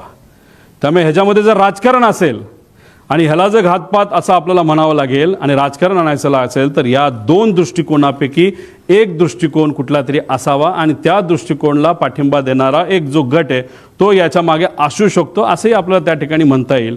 पण एक अजून जाता जाता एक सर्वात महत्त्वाची गोष्ट आहे की कदाचित जे जिल्हा परिषद पंचायत समितीचे अजितदादांच्या पक्षातले जे कुठले उमेदवार आहेत त्यांना हा मुद्दा कळेल.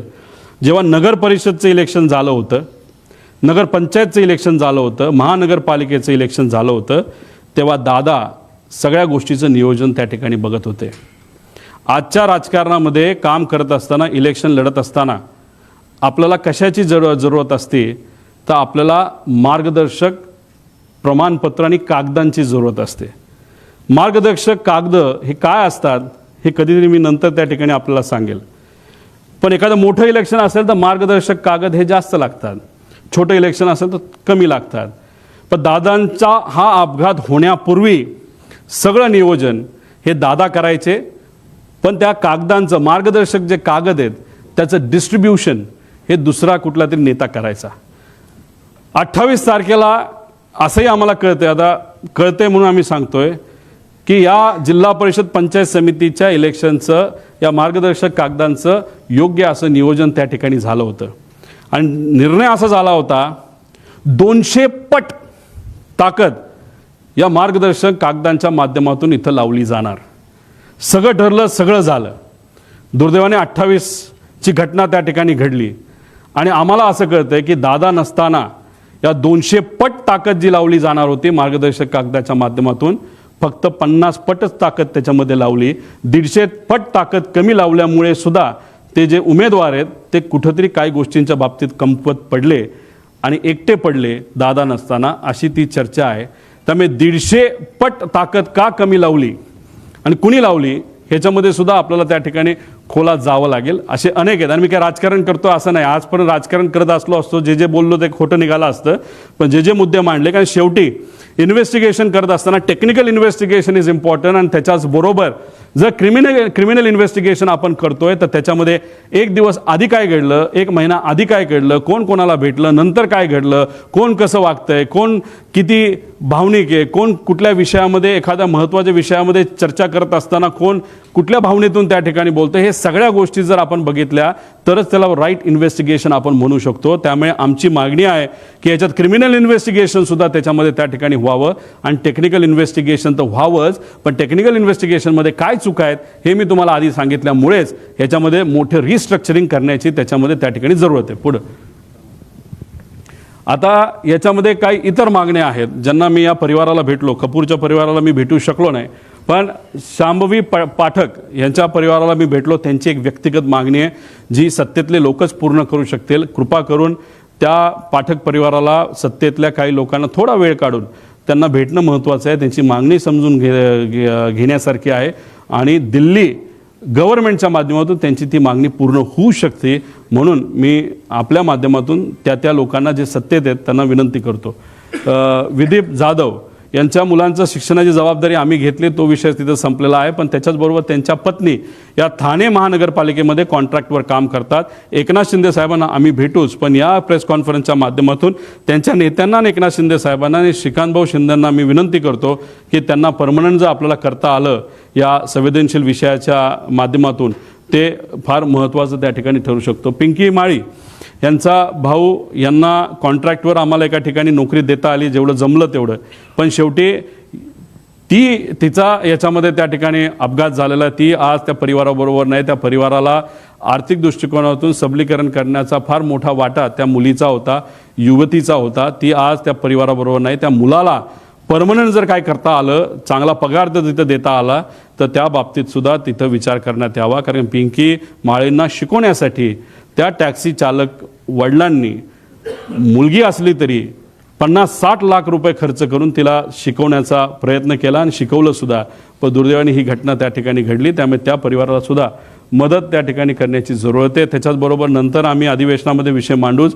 अजितदादांची नावं कुठल्या कुठल्या वास्तूला, कुठल्या कुठल्या गोष्टींना त्या ठिकाणी दिली जावीत, ह्या आमच्या मागण्या येत्या काळामध्ये त्या ठिकाणी असतील. पुढं आणि जस्टिस फॉर अजितदादा हॅशटॅग या पद्धतीने अख्खा महाराष्ट्र विचारतोय काय खरं घडलं 28 तारखेला, 28 तारखेच्या आधी. पण जे 28 तारखेला घात का अपघात जो घडला, त्याच्यामुळे सर्व महाराष्ट्रातले सामान्य लोक आज चिंतेत आहेत आणि आज एवढा मोठा नेता आपल्यातून गेला तर आपलं उद्या कसं व्हायचं असा प्रश्न त्यांना तिथं पडलेला आहे. पण जस्टिस फॉर अजितदादा या पद्धतीने आम्ही सर्वजण आणि शुभचिंतक असे अनेक जण आम्ही सगळेजण मिळून या विषयासाठी, या इन्व्हेस्टिगेशनसाठी, हे इन्व्हेस्टिगेशन योग्य पद्धतीने व्हावं आणि आयुष्याच्या आमच्या स्वतःच्या शेवटच्या काळामध्ये जेव्हा आम्ही या विषयाकडे लक्ष देऊ तेव्हा आम्हाला कुठेतरी एक समाधान असेल की अजितदादांच्या घात का अपघाताच्या बाबतीत योग्य असं इन्व्हेस्टिगेशन व्हावं. यासाठी महाराष्ट्राच्या जनतेने, पत्रकारांनी आणि माझ्यासारख्या एक सामान्य कार्यकर्त्याने सुद्धा यासाठी पुढावा घेतला. माणूस आपल्यात नसला तरी जस्टिस त्यांच्या त्या गोष्टीला मिळालं असं एक समाधान शेवटच्या आयुष्याच्या लेवलला हे आम्हा सगळ्यांना त्या ठिकाणी असावं, एवढीच आमची छोटीशी साधीशी इच्छा. हिंदीमध्ये नंतर बोलू का? बरं ठीक आहे. हिंदीचं काय करू? हिंदी नंतर घेतो. नको नको.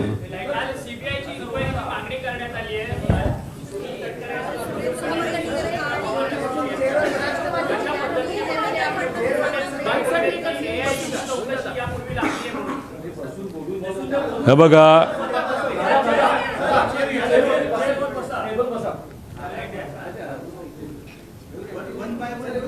वन बाय वन घ्या. 1 तास विचारतं विचारा, मला काय नाही.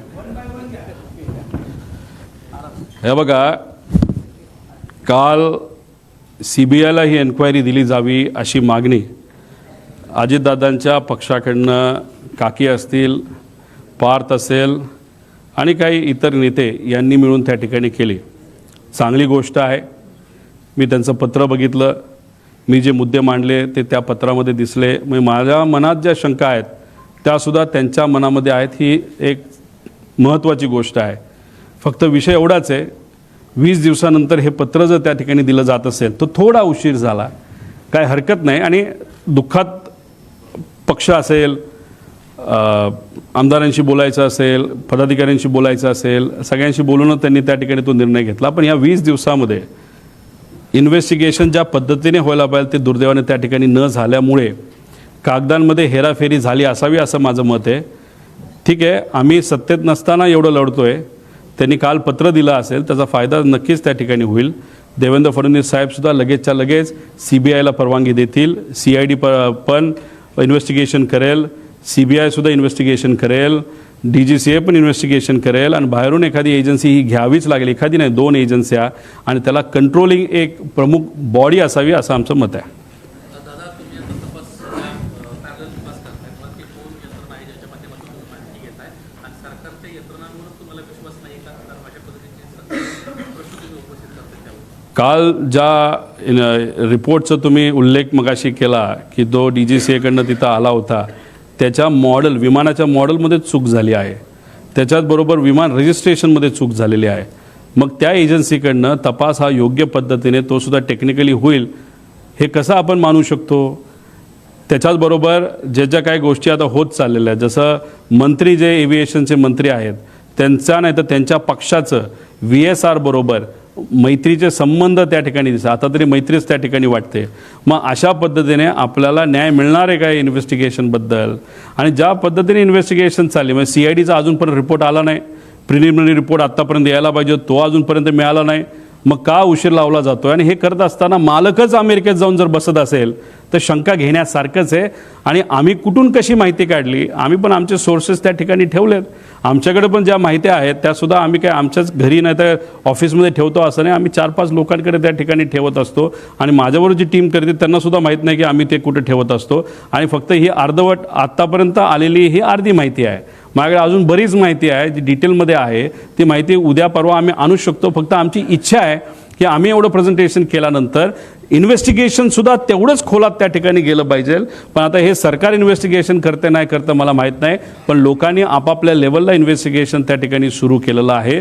त्याच्याचबरोबर काही तज्ज्ञांनी सुरू केलेलं, मराठी मीडियालीसुद्धा आणि हिंदी मीडियालीसुद्धा याच्यामध्ये खूप मनापासून लक्ष घातलेलं आहे, त्यांचंसुद्धा मी आभार व्यक्त करतो.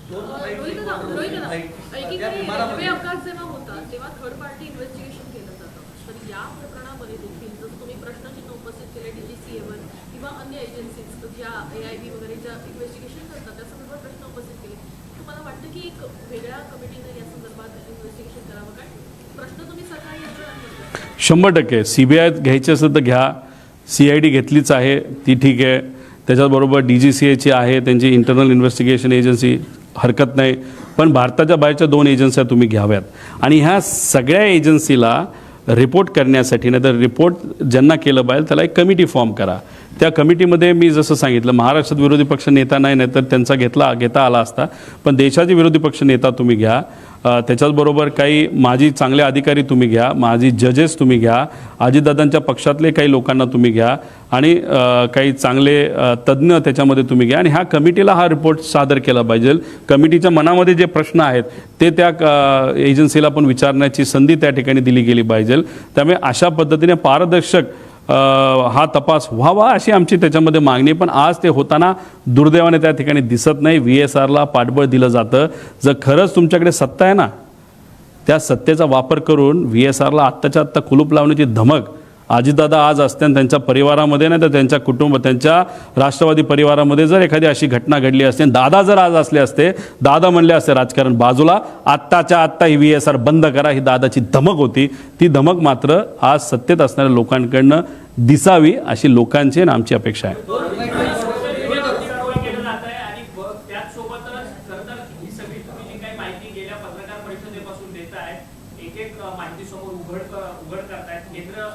केंद्रीय यंत्रणा यामध्ये सगळ्या समाविष्ट आहे. तुम्हाला या सगळ्या संदर्भाची भीती वाटत नाही का? कारण की काल तुम्ही स्वतः सेशन कोर्टात हजर होता, तुमच्यावरती स्वतः ईडीच्या संदर्भातली कारवाई सुद्धा सगळी सुरू आहे, त्या संदर्भात कोर्टात तुम्ही लढताय. एकतर भीती मला वाटत नाही, पण माझ्या परिवाराला 100% त्या ठिकाणी भीती वाटते. एवढ्या मोठ्या लोकांना जर तू अंगावर घेत असेल, त्याच्याचबरोबर एवढी मोठी लोकं जर कुणी असेल, कारण ही घटना घडवायला फार मोठे लोक त्याच्या मागे असू शकतात, नाही तर लागतील. आणि मग या लोकांना तू अंगावर घेत असतील तर आम्हाला तुझी काळजी वाटते हे माझ्या पत्नीलीसुद्धा मला बोलून दाखवलं आहे, माझ्या मुलांनी मला बोलून दाखवलं आहे, माझ्या आईवडिलांनी आणि माझ्या सासऱ्यांनी आणि सगळ्या जवळच्या लोकांनी ते बोलून दाखवलेलं आहे. पण आपण नाही लढणार तर कोण लढणार? कारण का हा विषय अतिशय भावनिक आहे महाराष्ट्रासाठी सुद्धा आणि आमच्या परिवारासाठी सुद्धा. जर भीतीपोटी आम्ही थांबलो, शांत बसलो तर आम्ही मराठी माणसं कशाचे आणि आम्ही पवार कसले? आम्ही लढत आहोत, ठीक आहे, भीती आहे. उद्या जाऊन या बाबतीत काही गोष्टीची दक्षता आम्ही घेतली आहे. आणि बघू आमचे कार्यकर्ते सुद्धा त्या बाबतीत काय भूमिका घेत आहेत. उद्या जाऊन आपण बघणार आहोत. काही कार्यकर्त्यांनी इच्छा व्यक्त केलेली आहे की उद्या जाऊन कुठेतरी काही वेगळ्या पद्धतीने आपल्याला काही प्रोटेक्शनच्या बाबतीत करता येईल का, पण तो त्यांचा त्या ठिकाणी विषय आहे.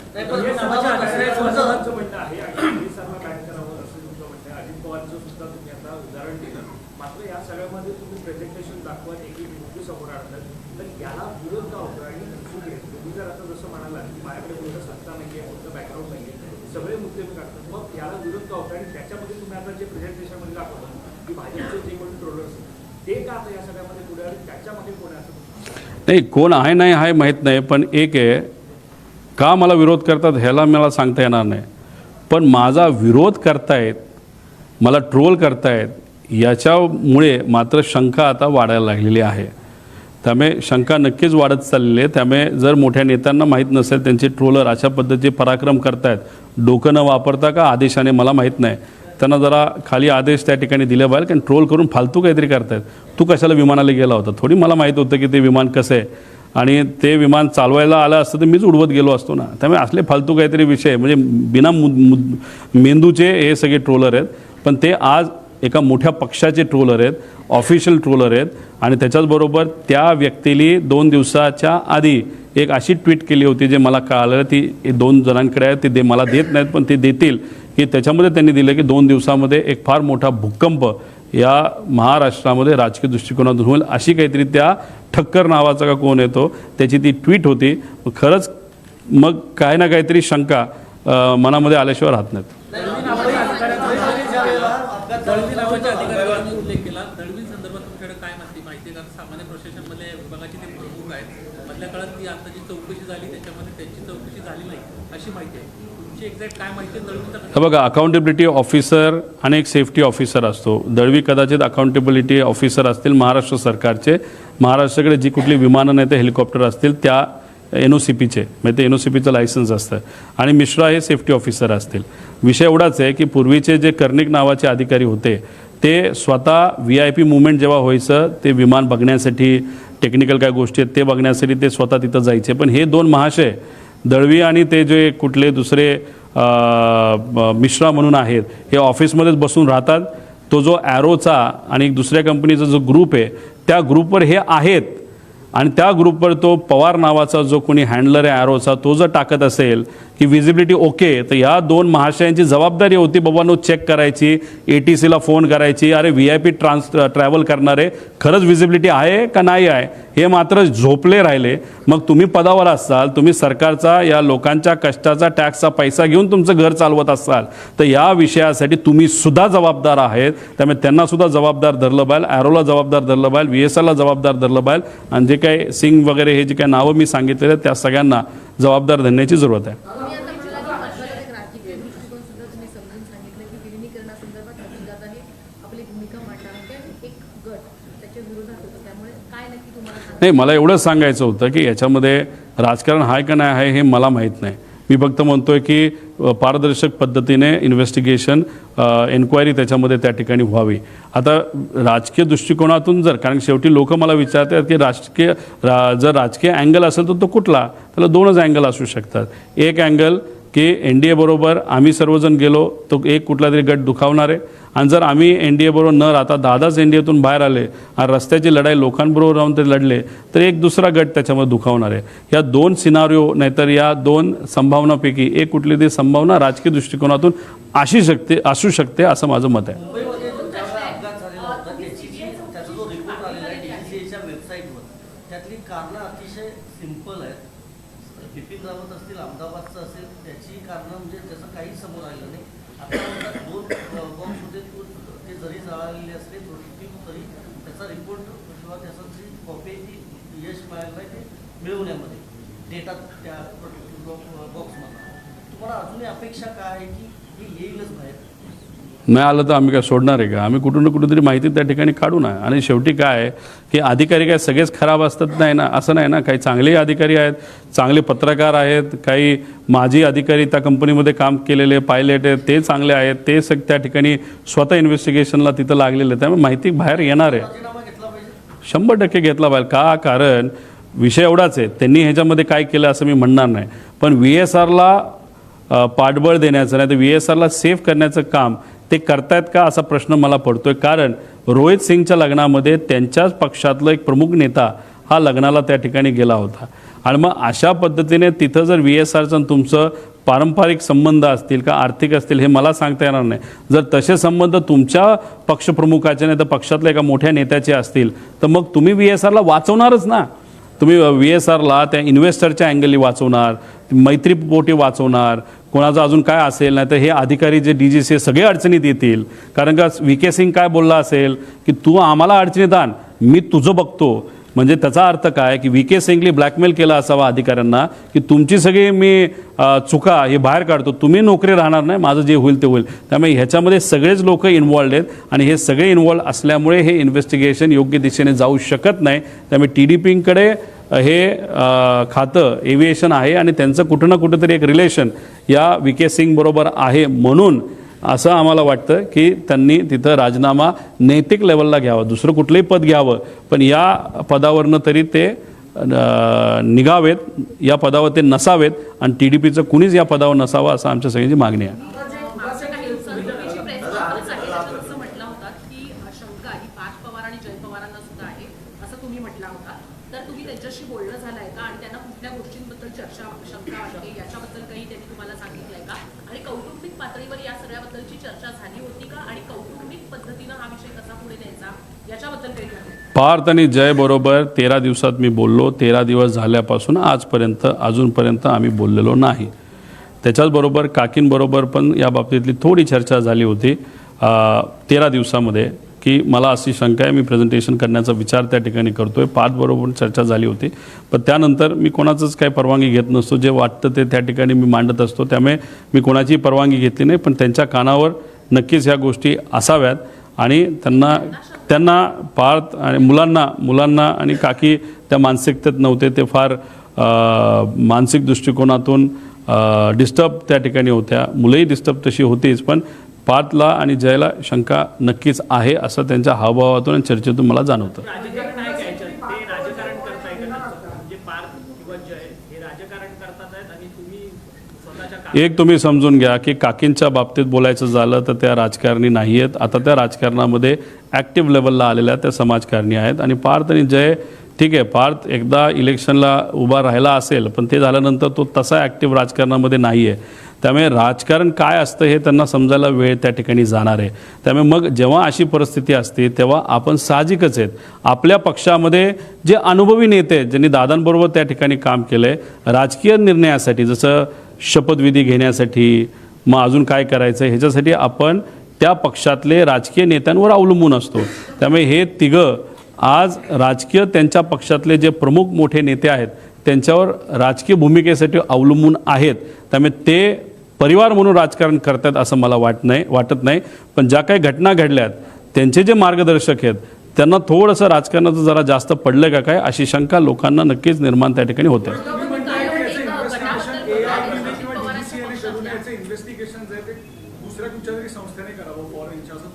एक तर मी फ्रान्सची खरं तर काल फ्रान्सचे प्राईम मिनिस्टर त्या ठिकाणी आले होते तेव्हाच आम्ही हा मुद्दा घ्यायला होता. आधी घेतला आहे आम्ही. फ्रान्सची एक चांगली एजन्सी आहे, UK ची एक चांगली एजन्सी आहे आणि अमेरिकेची एक चांगली एजन्सी. या 3 एजन्सीकडनं आपल्याला हे इन्व्हेस्टिगेशन प्रॉपरली टेक्निकल लेवलला आणि सायंटिफिक लेवलला हे आपल्याला करता येईल.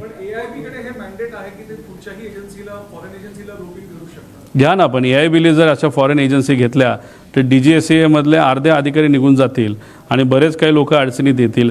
तेवढी हिंमत आणि तेवढी ताकद या एजन्सीकडे आहे का बघावं लागेल.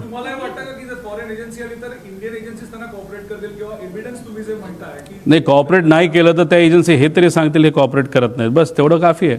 आमचं हेच म्हणणं आहे कॉपरेट होणार नाही आणि त्या एजन्सी आल्यानंतर हेच सिद्ध होईल की हे कॉपरेट करत नाहीत आणि करणार नाहीत.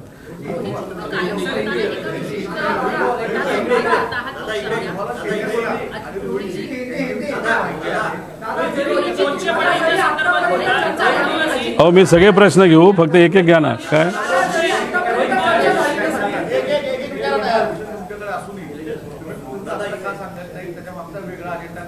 नाही, मी पूर्णपणे ही इन्फॉर्मेशन का देत नाही. कुठले नेते आले होते यांची नावं आहेत, काही लोकांचे फोटो आहेत, कारण मला याच्यात राजकारण आणायचं नाही. पण मी एकच गोष्ट सांगतोय की त्याच्या लग्नाला मोठे मोठे नेते 100% गेले होते. जर रोहित सिंग जो VSRचा मालक आहे आणि जो अतिशय चुकीच्या पद्धतीने विमान चालवायचा, बऱ्याच त्याच्यावर इलिगॅलिटीज आहे, अशा व्यक्तीच्या लग्नात जर तुम्ही जात असाल तर कुठं ना कुठेतरी तुमचे व्यक्तिगत, पारंपरिक नाही तर व्यावहारिक काय ना काहीतरी रिलेशन त्याच्यामध्ये असावं. आणि मग ते कोण आहेत नेते ते खरं खोटं म्हणजे गेले होते हे खरं आहे, पण त्यांचे संबंध काय हे मला माहीत नसल्यामुळे मी कोणाची नावं त्याच्यामध्ये घेत नाही.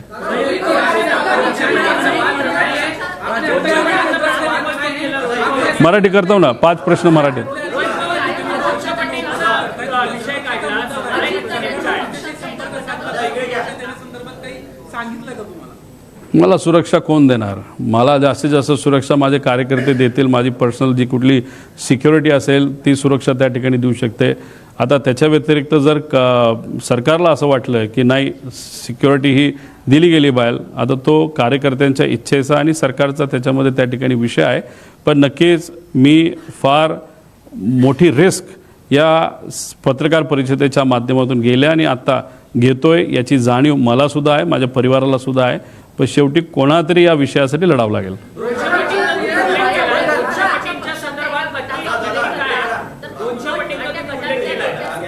200 पटीबद्दल आणि 50 पटीबद्दल, दादा असताना आणि दादा नसताना, दादा असताना नगर परिषद, नगरपंचायत आणि महानगरपालिकेचे इलेक्शन झाले, त्या उमेदवारांना मी काय म्हणतो हे कळलंय. आज दादा नसताना 50 पटीचं हे जिल्हा परिषद पंचायत समितीच्या उमेदवाराला कळलेलं आहे. त्यामुळे त्यांच्यात काय चर्चा ही फक्त मी बोलून दाखवली. आणि हा विषय मला जो सांगण्यात आला इथून 150 किलोमीटरवर एक कुठला तरी मतदारसंघ असावा, चांगला मतदारसंघ आहे, अशा एका जबाबदार आमदाराकडनंच हा विषय त्या ठिकाणी माझ्यापर्यंत आलेला आहे. मार्गदर्शक कागदाचा गैरव्यवहार होऊ शकतो. आता ते कागद काय आहेत हे आपल्याला पण शोधावं लागेल. 13 दिवस झाले चर्चा झाली नाहीये पार्थ पवारांसोबत किंवा सुमित्राताईंसोबत, तरी कुटुंबाचे सदस्य म्हणून जे काही आता खुलासे तुमच्याकडे आहेत किंवा जे काही पुरावे आहेत किंवा इतर आणखी काही पुरावे आहेत ते तुम्ही आता देखील मांडले नाहीयेत, ते तुम्ही त्यांच्यासोबत चर्चा करून त्यांना देणार आहात का? कारण की त्यांच्याकडे थेट मुख्यमंत्र्यांना किंवा केंद्राचा थेट कॉन्टॅक्ट आहे, ते सत्तेमध्ये आहेत, ते या गोष्टीचा चांगला वापर करू शकतात. मीडिया म्हणून तुम्ही इच्छा व्यक्त करत आहात, पब्लिक म्हणून महाराष्ट्राचे नागरिक इच्छा व्यक्त करतायत, म्हणून ही प्रेस कॉन्फरन्स मी घेतो आणि हे पुरावे त्यांना देतोय. जर त्यांच्या गटाकडनं, त्यांच्या पक्षाकडनं तशी इच्छा जर व्यक्त केली गेली तर मी त्यांना सुद्धा माहिती त्या ठिकाणी देईल. पण इच्छा व्यक्त झाल्यानंतर ती माहिती देऊ शकतो. इच्छा व्यक्त झाली नसेल तर मी माहिती कशी देणार? पक्षातल्या कायम एका गटाबद्दलचा उल्लेख करताय, पण त्या गटाबद्दल नेत्यांची नावं घेत नाही किंवा त्याच्याबद्दल अधिक बोलत नाही. तुम्ही म्हणालात असे किती विमानं VSR कंपनीकडे आहेत आणि त्यापैकी सत्ताधारी किंवा एकूणच VIP लोक किती वापरतात? VSR व्हेंचर्स आणि VSR कॉर्पोरेशन नावाच्या 2 कंपन्या त्याच्यात 27 विमानं आहेत. 27 विमानापैकी आपले जे सगळे नेते बऱ्यापैकी विमानं त्याच्यामध्ये वापरतात. मुख्यमंत्री साहेब जर धावपट्टी मोठी असेल तर 600 लेगेसी 600 एक चांगलं विमान आहे, ज्याच्यातून मी त्या सेलिब्रिटी खेळाडूला घेऊन गेलो होतो का ते 2000 होतं माहीत नाही. आणि एकनाथ शिंदे साहेबसुद्धा प्रिफर करतात छोटं नको मोठं विमान द्या. पण दादांना काटकसर करायची सवय. दादांनी सांगितलं की बाबांनो दिल्लीला जायचं असेल तर मला लेगेसी द्या नाही तर मोठं द्या, बाकी वेळेस जरा स्वस्तातलं साधं त्या ठिकाणी कुठलं तरी सेफ विमान हे मला त्या ठिकाणी द्या. आणि दादा मग लेअर जेट वापरायचे, बाकीसुद्धा लेअर जेट त्याच्यामध्ये वापरायचे. पण दुर्दैवाने ही घटना दादांच्या बाबतीतच त्या ठिकाणी झाली. वाहतूक मंत्री होते, त्यांनी जी संस्था स्थापन केली ती AIB, त्याच्यामध्ये ही तरतूद आहे, तुम्ही ज्या मागण्या केल्या पत्रकार परिषदेमध्ये त्यांनी तरतूद केली की बाहेरची एजन्सी जर आपल्याला हायर करायची असली तर त्या संस्थेच्या मार्फत एजन्सी ती तपास करत असते, त्याचा सर्व खर्च ही संस्था देत असं त्यांनी म्हटलंय. मग रोहित पवार काय मागणी करतात? मग CBIला काल जे काय पत्र त्या ठिकाणी CBIचं तपास यंत्रणा CBIला घेण्यात यावं हे जे पत्र त्याच्यामध्ये दिलं, तर तुम्हाला एवढ्या सगळ्या गोष्टींची माहिती असेल तर त्या पत्रामध्ये हे कदाचित त्यांनी ते लिहिलं असेल, आणि लिहिलं नसेल तर का नाही लिहिलं असा प्रश्न त्यांना आपल्याला करता येईल.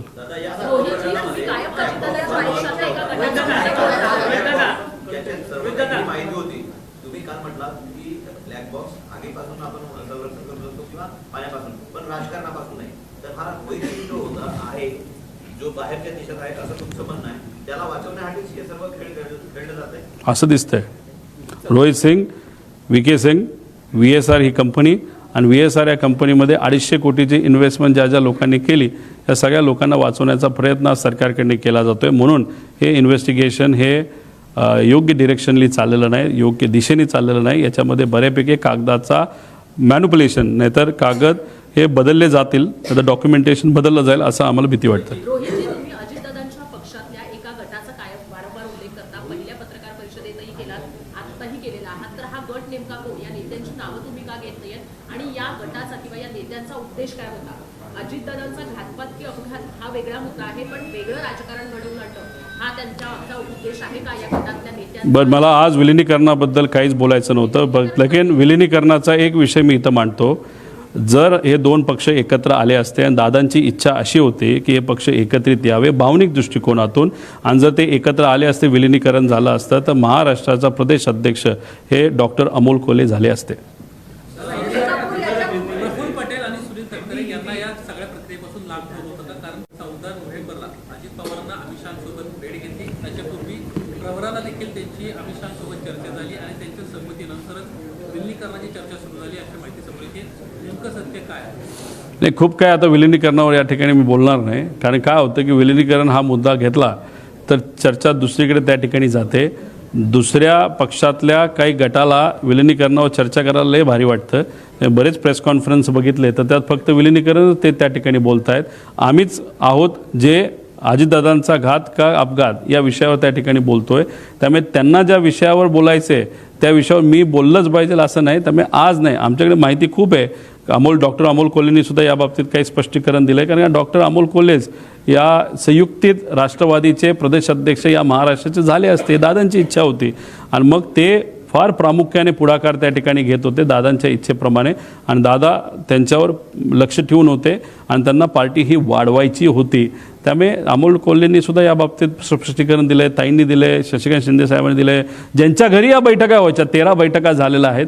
CCTV कॅमेरा कुठून घ्यायचा हे तुम्हाला त्या ठिकाणी माहिती आहे. तुम्ही ट्रॅफिकचा घ्या, नाहीतर मंत्री लोढा साहेबांच्या घराच्या समोरचा घ्या, तिथं दादा तुम्हाला 13 वेळा वेगवेगळ्या गाडीमध्ये, पण घर एक जयंत पाटील साहेबांचंच, आणि जयंत पाटील साहेबांनी सुद्धा यात स्पष्टीकरण दिलेलं आहे. अजितदादांचे निवडणुकीमध्ये कोणाशी वाद झालेले का?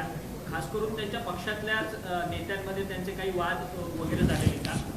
तुम्हाला काय माहिती आहे? काही आमदारांशी तुम्ही बोललात तर ते तुम्हाला नक्कीच सांगतील, पण आमदारांशी बोलताना सुनेत्रा वहिनी काकी या राष्ट्रीय अध्यक्ष व्हाव्यात यासाठी सगळ्याच आमदारांनी सह्या केल्यात असं नाही, 35 आमदारांनी सह्या केल्यात असं आम्हाला कळतं.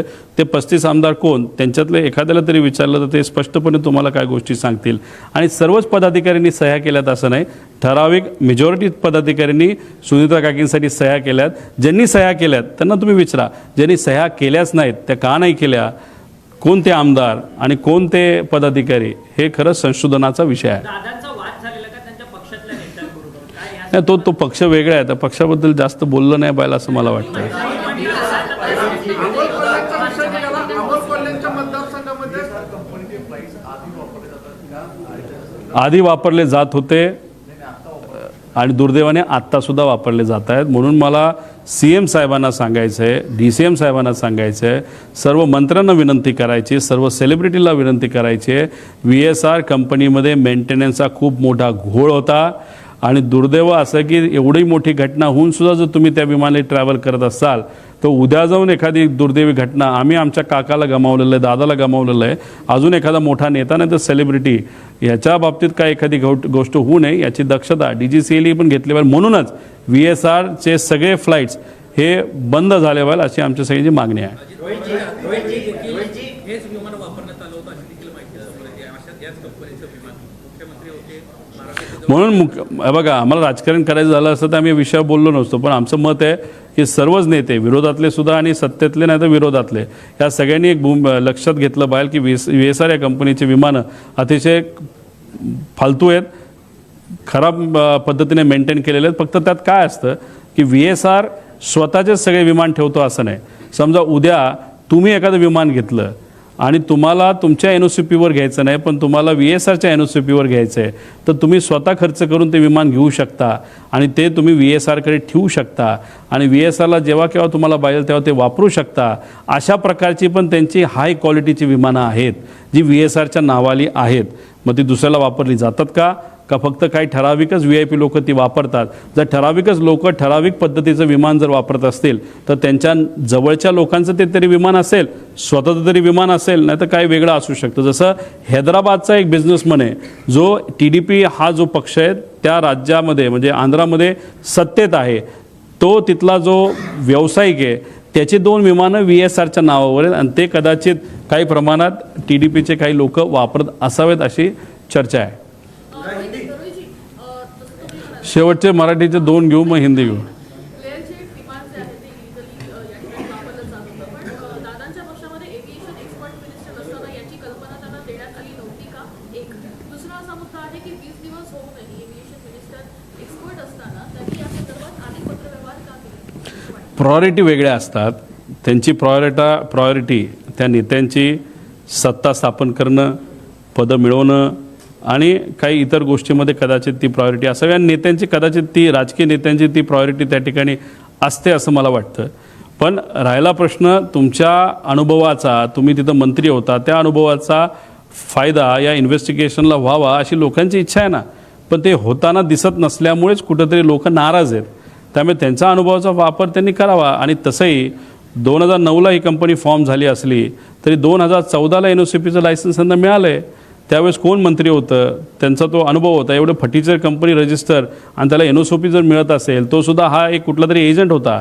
कोण? हा VK सिंग. या एजंटला एक कंपनी फॉर्म करणं, NOCP सारखं एक मोठा लायसन्स त्या काळामध्ये त्या ठिकाणी मिळणं आणि नंतर ते झाल्यानंतर त्याला B200 नावाचं एक विमान घेणं आणि त्याच्यानंतर 2019 नंतर म्हणजे कोविडच्या काळामध्ये त्यांना भरारी मिळणं आणि इन्व्हेस्टमेंट वाढणं, ह्या वेगळ्या वेगळ्या शंका आपण नक्कीच या बाबतीत घेऊ शकतो. नाहीतर ह्याच्यात जे काही अधिकारी आहेत आणि जे कोणी जबाबदार आहेत त्या लोकांना शोधून काढून का अशा फटीचर कंपनीला, जे डॉक्युमेंटेशन प्रॉपर करत नाही अशा कंपनीला कसं लायसन्स मिळालं, कशी विमानं त्यांनी भारताच्या बाहेरून आणले, कसे ते रजिस्टर करून दिले, असे अनेक प्रश्न निर्माण होतात. रोहितजी, एक निरीक्षण आहे. रोहितजी, कुटुंबियांना भेटला होतात का? सुमित कपूर याच्या कुटुंबियांनी कपूर पायलट या परिवाराला मी भेटलेलो नाही.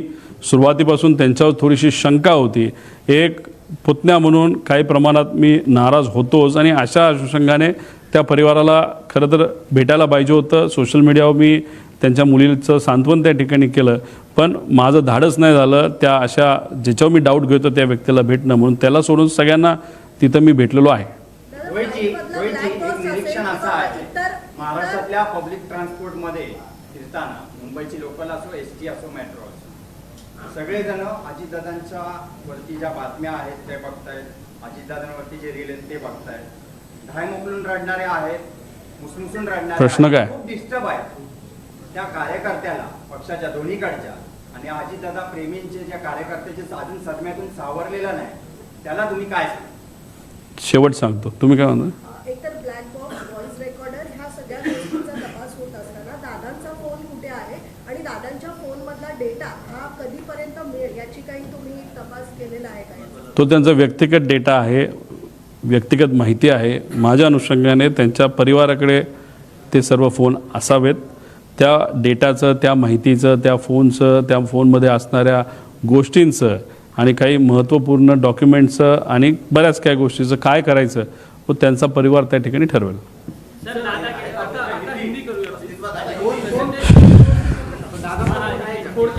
मग माहिती रिकवर होण्याच्या परिस्थितीमध्ये तो फोन आहे. 4 फोन आहेत, ते आहेत असं वाटतं. पूछो.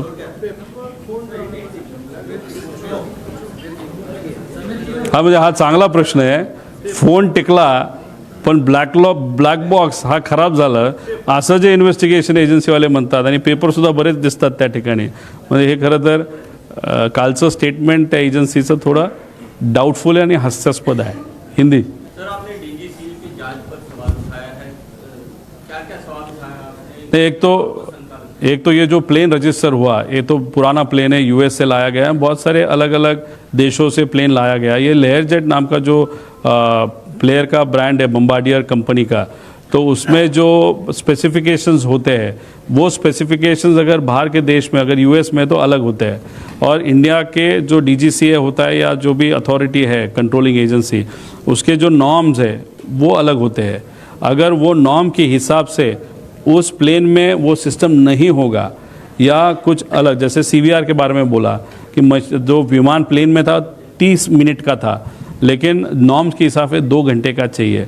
अगर 30 मिनट का होते हुए भी अगर वो प्लेन रजिस्टर होता है तो ये सब जो प्लेन है इलीगली DGCA के अधिकारी को हाथ में लेते हुए ये रजिस्ट्रेशन हुआ है, ऐसे हम सबका कहना है। तो ये DGCA के कुछ अधिकारी इसमें वहाँ पे इन्वॉल्व है। श्वेता सिंह नाम की एक कोई लेडी है, वो पॉलिटिकली बहुत कनेक्टेड है, उनका भी इसमें कुछ ना कुछ तो रोल हो सकता है। इसलिए जो इन्वेस्टिगेशन टीम बनाई है 6 लोगों की, उसमें एक तो लेयर जेट का अनुभव न होने वाले लोग ज़्यादा है, कोई भी नहीं है जो इसका लेयर जेट का अनुभव है, सब जन ये DGCA के लोग हैं। अभी हम ऑब्जेक्शन DGCA पे ले रहे हैं क्योंकि जो मॉडल नंबर है, जो अभी इन्वेस्टिगेशन उनका जो भी इंफॉर्मेशन बाहर आ रहा है उसमें मॉडल नंबर ही उन्होंने गलत किया है। तो इस तरीके का अगर मॉडल नंबर पे ही अगर आप टेक्निकली गलत करते हो तो इन्वेस्टिगेशन कैसे आप अच्छे तरीके से कर सकते हो, ऐसे हम सबका कहना है। इसलिए बहुत सारे फ्लॉज है। और ये दूसरी बात, VSR नाम की ये जो कंपनी है उसके जो ओनर्स है VK सिंह और रोहित सिंह, इनको बहुत बड़े नेताओं का और बिजनेसमैन का सपोर्ट है। उनको सेफ रखने की कोशिश वहाँ पे की जा रही है VSR को। अगर ये इतना बड़ा एक्सीडेंट, बड़ा नेता वहाँ पे जाने के बाद, गुजर जाने के बाद भी अगर ये फ्लाइंग कर रहा है VSR, तो डेफिनेटली वहाँ पे किसी का तो सपोर्ट है। अभी रोहित सिंह की जब शादी हुई थी, जो हमको पता चला है 1.5 साल पहले या 2 साल पहले जयपुर में मैरियट ये जो होटल है उसमें उस वक़्त सत्ता में बीजेपी के भी बहुत बड़े नेता वहाँ पे आए थे। कौन है, कैसे, नेताओं को मालूम है, उनके मन में होगा कि हम गए थे। और दूसरी बात, TDP ये जो पक्ष है उनके भी बहुत बड़े नेता वहाँ पे गए थे। अभी आज जो मिनिस्टर है एविएशन वो TDP पक्ष के हैं। तो अभी अगर आपके संबंध थे रोहित सिंह के साथ जो VSR का मालिक है, तो आप इन्वेस्टिगेशन प्रॉपरली कैसे करोगे, ऐसा प्रश्न हम सबको पड़ता है। अजीत पवार पार्टी के वरिष्ठ नेता हैं, आप उन पर भी पहले दिन से सवाल उठाएं, क्या उन पर किसी को आपको शक है उन पर किसी पे कि जो इस घटना के पीछे हो सकती है? देखो, ये घटना की गई है ऐसा तो डेफिनेटली शक है, कॉन्स्पिरेसी 100% है, ऐसे हम सबको वहाँ पे लगता है। अभी इसके पीछे राजनीति है कि नहीं वो देखने की ज़रूरत है। अगर राजनीति है ऐसे अगर हमको सोचना है तो 2 टाइप का विषय आ सकता है। एक 2 टाइप के गुट है। एक गुट ऐसा है कि जो नहीं चाहता था कि हमारा जो दूसरा पक्ष है वो उस पक्ष के साथ NDA के साथ सत्ता में आए, वो एक थ्योरी है। और पॉलिटिकल थ्योरी की बात करें तो दूसरी पॉलिटिकल थ्योरी है कि शायद दादा ये भी चाहते होंगे कि NDA में न रहे, बाहर आए, लोगों के साथ रास्ते पे लड़ेंगे हमारे साथ। तो ये जो चीज़ जिसको अच्छी नहीं लगती थी वो दूसरा गट है। अगर पॉलिटिकल थ्योरी इसमें लानी है तो इस दोनों गट में से कोई तो हो सकता है। ऐसे पॉलिटिकल थ्योरी को अगर हम कंसिडर करें तो ऐसे हम सबको लगता है।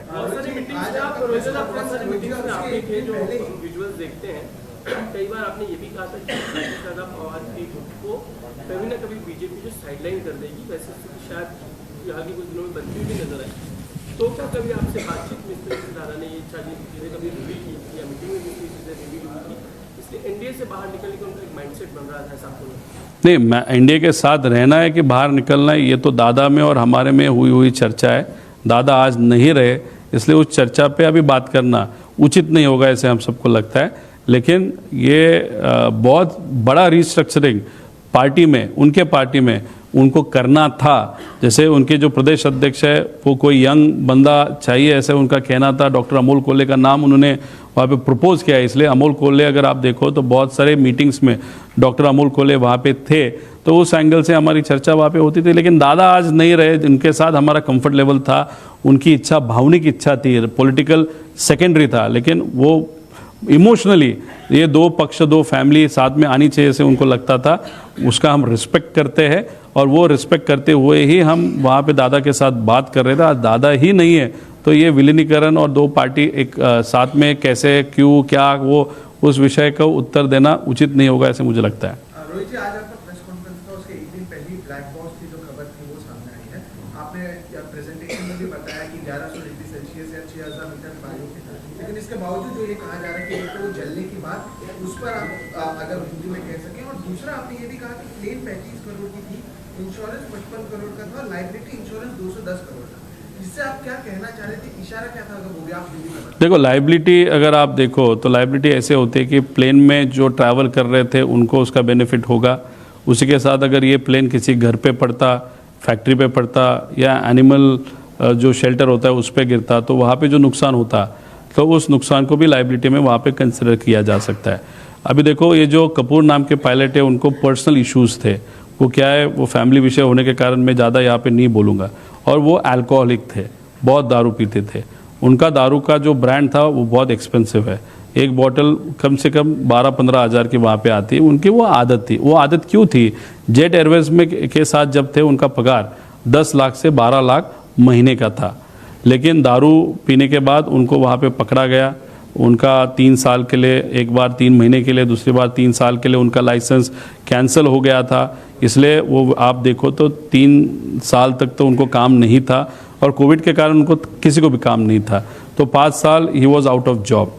उनके पास दूसरा कोई ऑप्शन नहीं था, ये VSR कंपनी को ज्वाइन करना था। उनकी सैलरी शायद 3-3.5 लाख, और एक बार अगर प्लेन आप फ्लाई करोगे तो 20-25 हज़ार उनको मिलता था।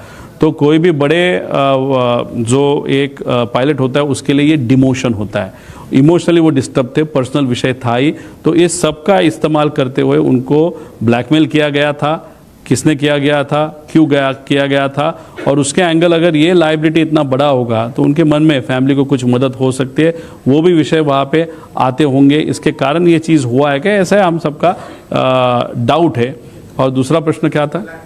ब्लैक बॉक्स के बारे में देखो 1100 इज़ अ एवरेज, लेकिन अगर आउटर पार्ट देखो वो 1600 डिग्री सेल्सियस का अगर टेम्परेचर हो, और 1100 ओवरऑल एवरेज की बात करें वो भी 1 घंटा कंटिन्यूअस आग में डाल दिया 1100 तो प्रॉब्लम आ सकता है। इसलिए बाहर का जो आउटर लेयर है टाइटेनियम का है, 1600 डिग्री सेल्सियस तक टेम्परेचर वो ले सकता है। उसके अंदर एक है, उसके अंदर मुझे प्लेन जिस मटेरियल का बना होता है वो मटेरियल सबसे अंदर होता है, उसके अंदर वो टेक्निकल जो डेटा होता है वो होता है। इसके कारण ये जो बता रहे हैं वो बहुत गलत चीज़ है। और आपको मैंने बताया कि जो रजिस्टर किया जाता है प्लेन जो US से आया था उसमें 30 मिनट का रिकॉर्डिंग वहाँ पे था, और जो DGCA नॉर्म्स है वो 2 घंटा बोलते हैं, तो वहाँ पे भी इनकी गलती है। तो VSR को बचाने के लिए ये सब कुछ किया जा रहा है कि इन्वेस्टिगेशन अलग लेवल तक नहीं जानी चाहिए, एक्चुअल पॉइंट तक नहीं जानी चाहिए। इसलिए कहाँ पे तो डीरेल ये इन्वेस्टिगेशन को करने की कोशिश कर रहे हैं कि ऐसे हम। और ये बात हमने बोली थी कि ब्लैक बॉक्स का कारण लाएंगे, और जो हमने बोला उसमें से 6-7 चीज़ें वहाँ पे हुई है, इसलिए डाउट और ज़्यादा बढ़ते जा रहा है। आप 85 घंटे की बात बता रहे हैं, 85 घंटे बचे थे, वो पूरी थियरी क्या है, और कोई VIP जाता है तो कितने घंटे शेष होने चाहिए? देखो हेलीकॉप्टर जब उड़ाया जाता है तब करीबन 2000 से 2500 आवर्स, डिपेंडिंग एयरबस का है कि बेल का है। अगर आप प्लेन की बात करें तो 5000 आवर्स का इंजन का लाइफ होता है।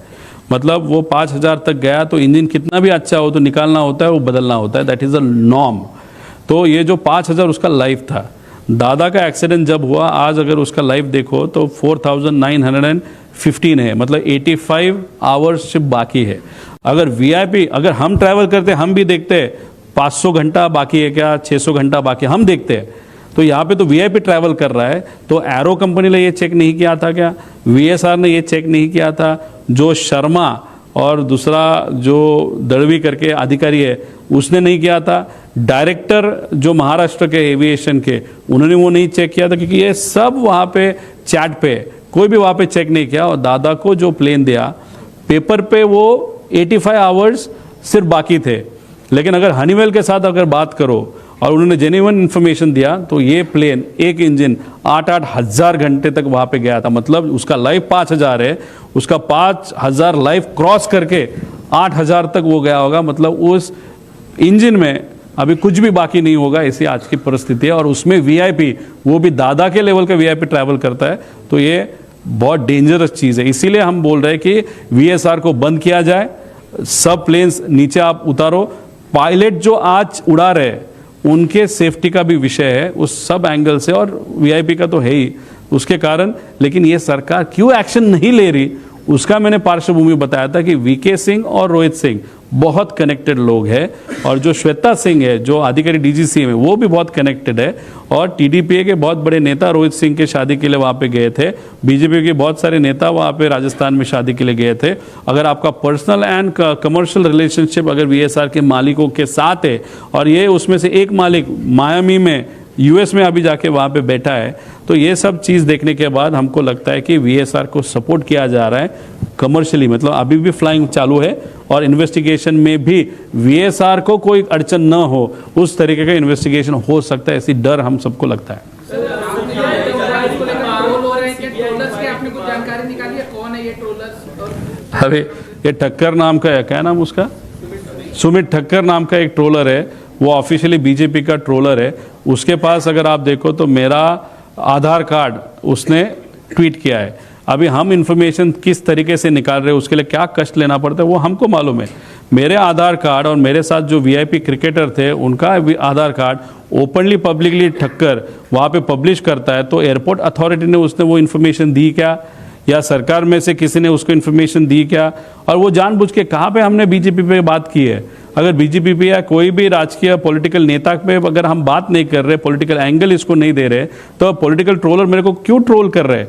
और ये ठक्कर ही जो व्यक्ति है, 2 दिन पहले उसने एक ट्वीट किया था, वो ट्वीट 2-3 जन के पास है, वो हमको देने वाला अभी तक उन्होंने नहीं दी। उसमें उसने लिखा था कि 2 दिन में महाराष्ट्र में बहुत बड़ा भूकंप होने वाला है, पॉलिटिकल भूकंप होने वाला है, लेकिन 7-7.5 मिनट में ही वो ट्वीट उसने डिलीट की।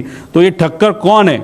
ये बीजेपी का कार्यकर्ता है, तो वो खुद के लेवल पे वो ट्रोल हमको कर रहा है, या उसकी ट्रोल आर्मी जानबूझ के हम जो विषय मान रहे उसके अगेंस्ट वो ट्रोलिंग वहाँ पे कर रहा है, तो उसको किसी ने बताया है या खुद कर रहा है, ऐसा प्रश्न निर्माण होता है। और बीजेपी और किसी भी नेता के ऊपर न बोलते हुए भी अगर बीजेपी की ट्रोल आर्मी हमको ट्रोल कर रही है, तो फिर हम अभी बीजेपी पे भी शंका ले क्या, ऐसा प्रश्न हमको अभी पड़ रहा है।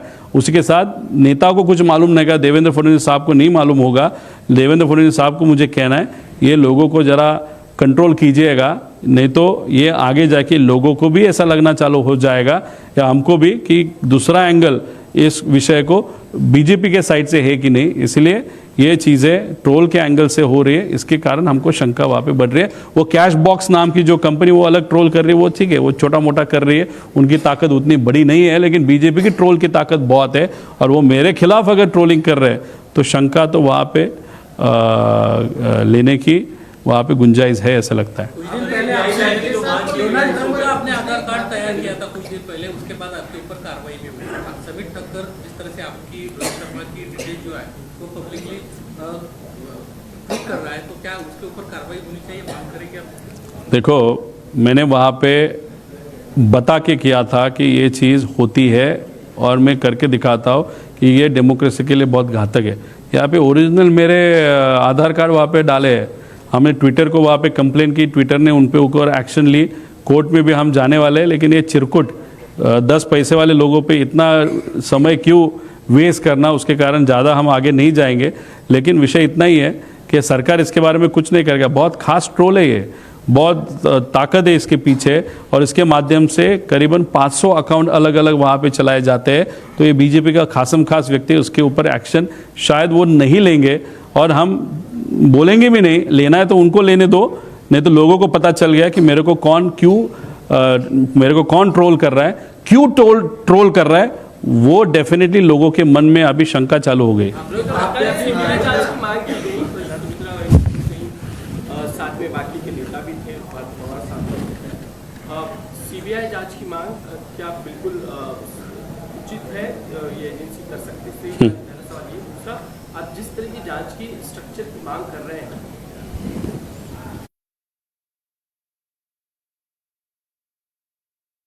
मत देखो, उसने अभी ट्वीट किया है, उसको मुझे बताता हूँ, तू ठक्कर है क्या, कौन है, कहाँ से, वो नहीं मालूम। हम महाराष्ट्र के लोग हैं। क्या कहा है उसने?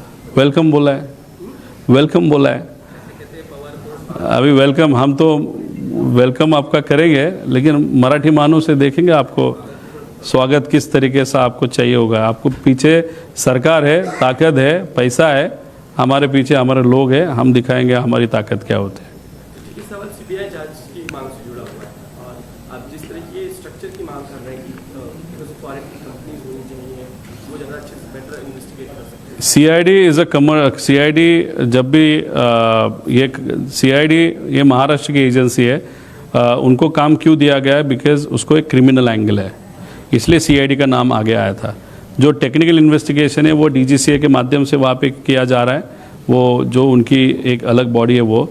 और अभी देखो, जब महाराष्ट्र की एक आध एजेंसी सीआईडी काम कर रही है, तब अजय दादा का पक्ष बोल रहा है कि नहीं अभी सीआईडी ठीक है, अभी सीबीआई को दे दो, मुझे सेंट्रल केंद्र सरकार को वहाँ पे दो। अभी सीबीआई भी वहाँ पे करेगी, सीआईडी वहाँ पे करेगी, अलग अलग एजेंसी किया जाएगा। हमारी मांग है फ्रांस, यूके, यूएस, वहाँ के जो एजेंसी हमने लास्ट प्रेजेंटेशन में नाम लिए थे उनको भी ले लो, लेकिन इसको एक गवर्निंग बॉडी रखो। अभी हम चाहते थे महाराष्ट्र के विरोधी पक्ष नेता, लीडर ऑफ अपोजिशन, उसका प्रमुख रहे, अभी ठीक है वो नहीं रहे, तो कोई है ही नहीं हमारे यहाँ पे लीडर ऑफ अपोजिशन महाराष्ट्र में।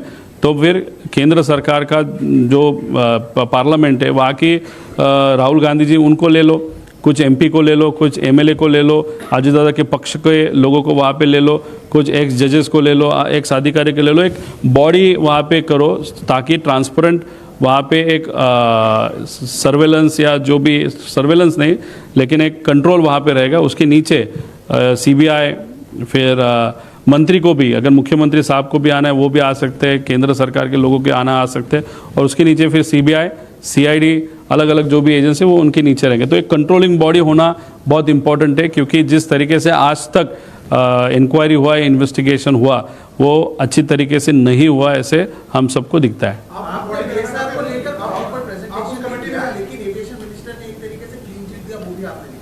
आपकी मांग क्या रहेगी? क्या एविएशन मिनिस्टर के अंदर कार्रवाई हो सकती है? आपकी मांग क्या है? देखो, मैंने बोला रोहित सिंह जो मालिक है वीएसआर का, उसके शादी में टीडीपी उनका जो पक्ष है, मतलब ये जो मिनिस्टर है एविएशन आज के, उनके पक्ष से बहुत प्रमुख नेता रोहित सिंह मतलब वीएसआर के मालिक के शादी में राजस्थान में गए थे, ऐसे हमको पता चला है।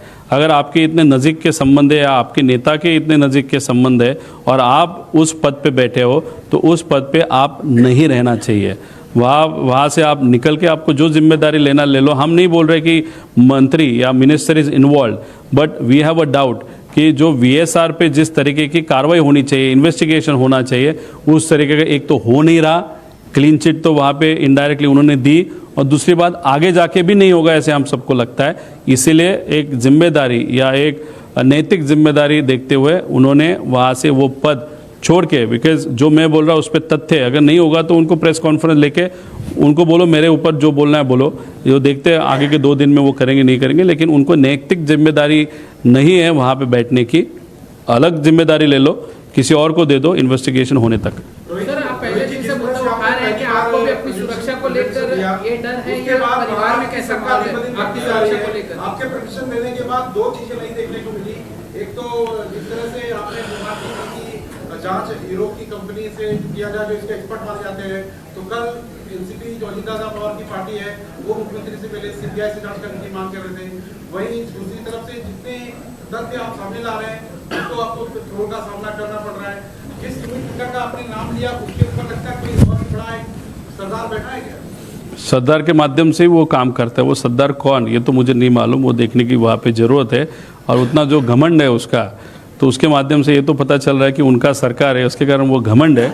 लेकिन उनके नेता जो है महाराष्ट्र के, उनको मैं विनती करता हूँ कि इस विषय को कोई राजनीतिक अगर डायरेक्शन देने की कोशिश कर रहा है या जानबूझ के इस इन्वेस्टिगेशन को सेंटिमेंटल वाइज, ट्रोलिंग वाइज अगर वो गलत तरीके पे ले रहा है, तो आपकी भी वो जिम्मेदारी थी, क्योंकि अजित दादा जैसे मेरे अंकल थे वैसे आपके दोस्त भी थे।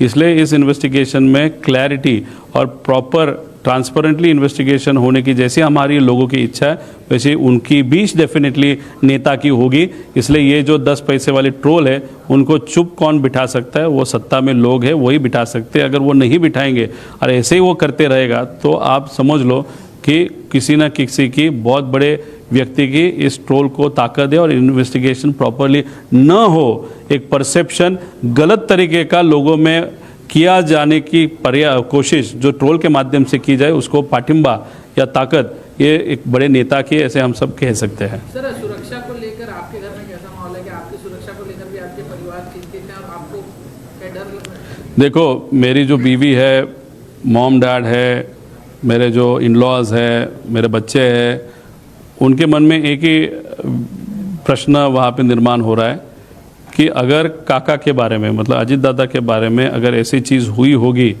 तो जिसने की होगी बहुत बड़ी ताकत हो सकती है, और उस बड़ी ताकत के खिलाफ तू बोलते जा रहा है, तो हमको रिस्क लग रही है।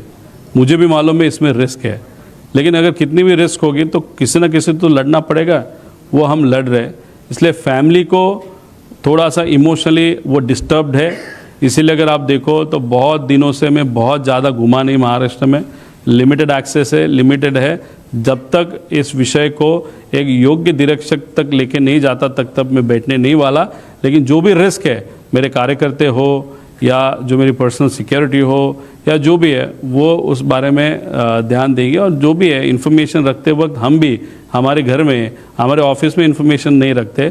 कैसे ऐसे जगह पे इन्फॉर्मेशन वो होती है जो इन्फॉर्मेशन कहाँ पे रखी है ये मेरे पास वाले लोगों को भी पता नहीं होता। इसलिए हम लड़ रहे हैं और लड़ने के लिए जिगर लगता है, और मराठी मानुस में वो जिगर है। वो जिगर लेते वक्त हम वहाँ पे अजीत दादा को न्याय मिले, या ये एक्सीडेंट है या कॉन्स्पिरेसी, उसके डायरेक्ट मतलब कंक्लूजन तक लेके जाने के लिए हम लड़ते रहेंगे। चोरी से लेकर आप चल रहे हैं, क्या उसके बारे में कभी बात पवार ने, जय पवार ने इसमें तक आपकी चिंता जताई? देखो, 13 दिन जब तक हम साथ में थे तब चर्चा होती थी।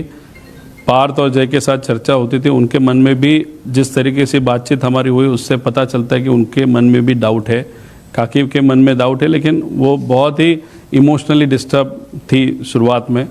अभी 13 दिन के बाद मेरा एक भी बात न फ़ोन पे न व्यक्तिगत लेवल पे वहाँ पे उनके साथ हुई। ये प्रेजेंटेशन जो भी है, मेरे दोस्त, मेरे पहचान के लोग, जो शुभचिंतक है और हम सब ने मिलकर ये प्रेजेंटेशन वहाँ पे कर रहे हैं।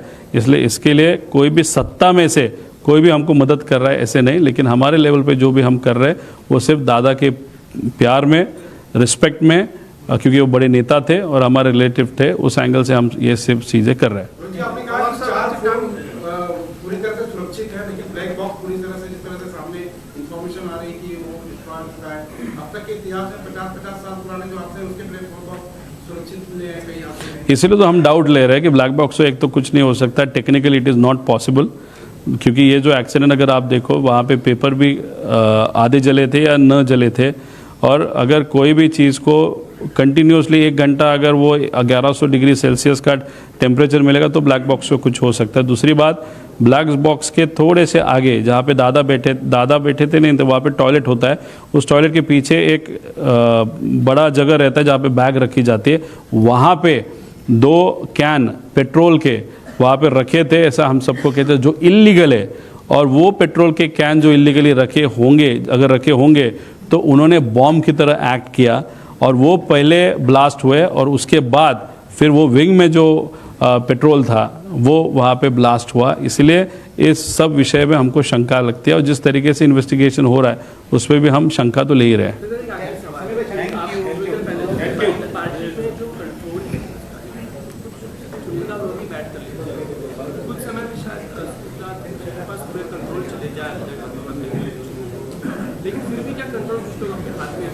नहीं, उस पक्ष में कंट्रोल किसके हाथ में रहेगा नहीं रहेगा। 35 MLAs ने ही क्यों सिग्नेचर किया, बाकी MLA ने क्यों सिग्नेचर नहीं किया, उसी के साथ जो पदाधिकारी है 90% पदाधिकारी ने सिग्नेचर किया, 10 कौन है जिसने सिग्नेचर नहीं किया, ये सब विषय उस पक्ष के इंटरनल विषय है। उसके बारे में मैं ज़्यादा बातचीत नहीं करूँगा, क्योंकि वो इन्वेस्टिगेशन से इस चीज़ों का कोई भी रिलेशन नहीं था। जो भी इन्वेस्टिगेशन से रिलेटेड क्रिमिनल एंगल है या सेंटिमेंटल एंगल है या टेक्निकल एंगल है या पॉलिटिकल एंगल है, वो सब चीज़ें जितनी मुझे बतानी थी वो प्रेजेंटेशन में हमने बताई है, और बहुत सारी इन्फॉर्मेशन वो आगे जाके हम बताएंगे। दादा तुम्हाला ही सगळी माहिती विलीनीकरण की या कुछ ऐसे कॉन्ट्रैक्ट में आप लोग से बातचीत हो रही है कि दादा ने इच्छा व्यक्त कर दी थी नीचे के स्तर के लोगों को बताना? देखो, दादा पॉलिटिकल व्यक्ति थे, दादा चुन के आते थे, और यहाँ पे अगर आप देखो तो जो MLAs है वो भी चुन के आते थे। MLAs को चुन के कैसे आना है, लोगों के सेंटिमेंट क्या है, वो लोगों के साथ रहने के कारण उनको वो सेंटिमेंट्स के बारे में मालूम है। इसलिए MLAs जो बता रहे वो भी 35 MLAs, सब नहीं, there are some MLAs who are against this concept it seems, इसलिए तो उन्होंने सिग्नेचर नहीं वहाँ पे किया, वैसे पदाधिकारी है। लेकिन जो लोग लोगों में हैं उनको एक अलग फीलिंग है, जो लोग लोगों में नहीं उनको सिर्फ सत्ता चाहिए, उनको अलग फीलिंग है। तो जो भी संघर्ष वहाँ पे चर्चे का हो रहा है, वहाँ पे जो लोगों में है, लोगों की चर्चा है, और लोगों में नहीं जिसको सिर्फ राजनीति करा, इस दो गुट में वहाँ पे चर्चा हो रही है, ऐसे हम सबको लगता है।